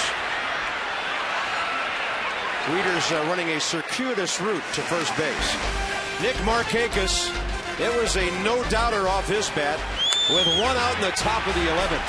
Markakis, his 7th, RBI number 20, and now the Orioles have 3 outs for a win.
This Battle of the Beltways going right back to its beginnings. He makes a big difference here tonight. Washington has to get a run to keep it going. Ryan Flaherty takes over at third base for the Orioles. And on the mound, Pedro Strop, already a couple of saves this year. Well, Pedro Strop had to come in and get the save opportunities when Jim Johnson had food poisoning back in April 24th and 25th. Had back-to-back consecutive saves. Pedro's done a great job. Strong armor out of the bullpen. Throws about 97, 98 miles an hour with a hard slider. Very aggressive pitcher, challenges hitters. Writers only hitting .075 off him this year.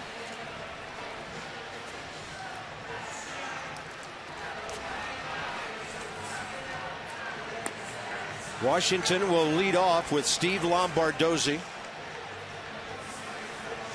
who's hit the ball so well for them lately. His job to get on first base any way he can. A young man from Columbia, Maryland. His dad, Steve Sr., of course, a solid major leaguer. And he's having a really good full first year in the big leagues. 21 for 66, batting .318. 2 for 8 as a pinch hitter. This is where it's tricky as a pinch hitter. You're taught to come off the bench hack and first hittable fastball, get on it. But when you're down by one in the bottom of the 11th, you got to take a strike, and you get in these situations, you're usually facing a guy with plus stuff. Well, Pedro Strop definitely has plus stuff. Sometimes gets a little erratic early, but when he settles down, he's filthy. And there's another leadoff man hit by a pitch. Espinosa in the 10th, Lombardozzi in the 11th. No dodgeball. You saw it with Espinosa. You see it right there. A couple of guys getting hit in the toe, and the Nats will take a base runner any way they can right now, down by 1. This time, do they bunt? They didn't last time. Approaching the bottom of the order. And then after Ankiel popped up, the double play ball by Flores put a quick end to the bottom of the 10th. Do you shut down a bat going this well to bunt? Desmond 2 for 4 with a home run. The answer appeared to be yes, but he laid off the high fastball, and Strop hasn't thrown one near the strike zone yet. You could change it up right here and go sneak attack. He's thinking you're button, you get a fastball right down the middle and get something to hit. Maybe a throw over to first to see if he's bunting again, but well, he might do that if he's thrown a strike, but he hasn't thrown a strike yet.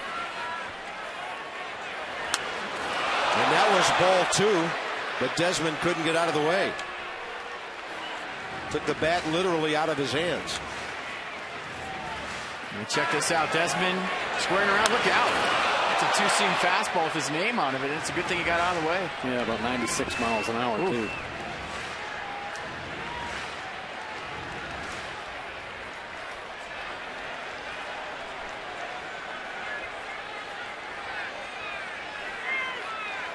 Well, Lombardozzi will be looking for a ball in the dirt right here. And Desmond squaring around. If he takes a pitch, we've seen a couple already. Hard to bunt high cheese at 98, though. Yeah, that was ball 3, really. Yeah, the fifth ball he's thrown out of the zone. And you have to bunt strikes. When you're coming up to the plate to sacrifice bunt, if it's not a strike, pull it back. And Ian Desmond hasn't looked comfortable in this AB, but in his defense, 98 miles an hour is not easy to bunt. How many times you see a guy unable to lay down a bunt, and then he does something with a bat? This will be interesting. Desmond, hot shot to first. And that's a 3-6-3 double play engineered by Chris Davis. The failure to lay down the bunt costly. Well, it was, and Pedro Strop, really the only strike he's thrown in the zone here. Gets pretty lucky. Hit it right to Chris Davis. Chris Davis makes a nice play being ready for that ball. Turns and throws to J.J. Hardy, and Hardy with a quick relay throw back. Orioles lead the American League in double plays, 49 now. And here's Bernardino, Washington's last hope. Strike 1. Sometimes that'll focus a pitcher on the strike zone. 2 outs, bases empty. And Davis right there did a nice job of no doubles defense. A lot of times you pop off the base, but late in the game he stayed right by the base. And if he pops off the base like he normally does, that ball gets down the line, but he's playing no doubles defense right here. And watch him just kind of get off the base and stay right close to the line. If he shuffles off where he normally does on a pitch, that ball's down the line and Lombardozzi scores. But give Buck Showalter some credit for the no doubles defense. That's strike 3. The ball gets away and Bernardino's going to make it.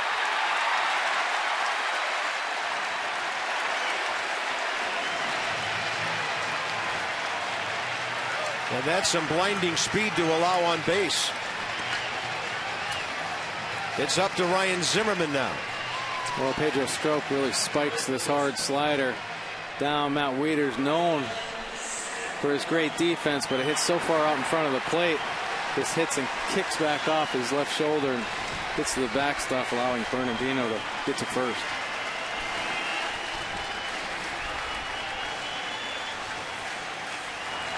You got a free out to play with. Do you send Bernardino right here? The game should be over. You get a break. You got your best hitter up in Ryan Zimmerman. You play for the walk-off Tater, or do you send Bernardino and get him scoring position? Short lead by Roger. Zimmerman taking lots of fastballs in the zone lately.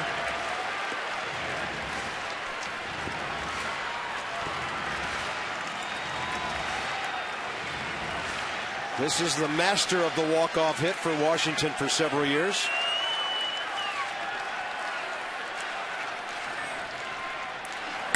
Up the middle, well placed. Bernardino thinking about third, but he'll stop. And the tying runs at second base. It's a good ball game. Are you kidding me? Right when you think it's over, the Nats get a second chance, they catch a break, and they get to their hottest hitter in Adam LaRoche, a guy that's been clutch all season long.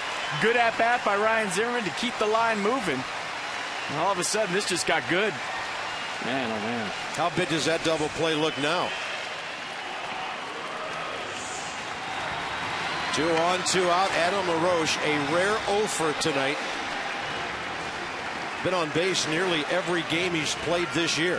Mike, you've seen a lot of good baseball this year, so have we. And there's been some games where I feel lucky to just be in the ballpark. And this is one of them tonight. This has been a great game. Well-pitched game, some great defense. Seen the timely hitting here at the end.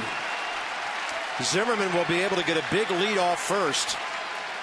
Davis way behind him, guarding the line and the corner with 2 outs. And ball 1 to LaRoche.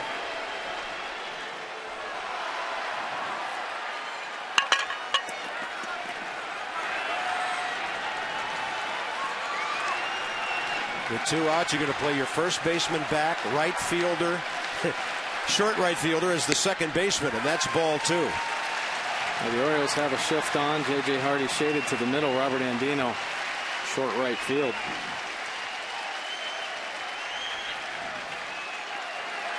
There it is. Little tapper in front of the plate, and this will do it for Baltimore.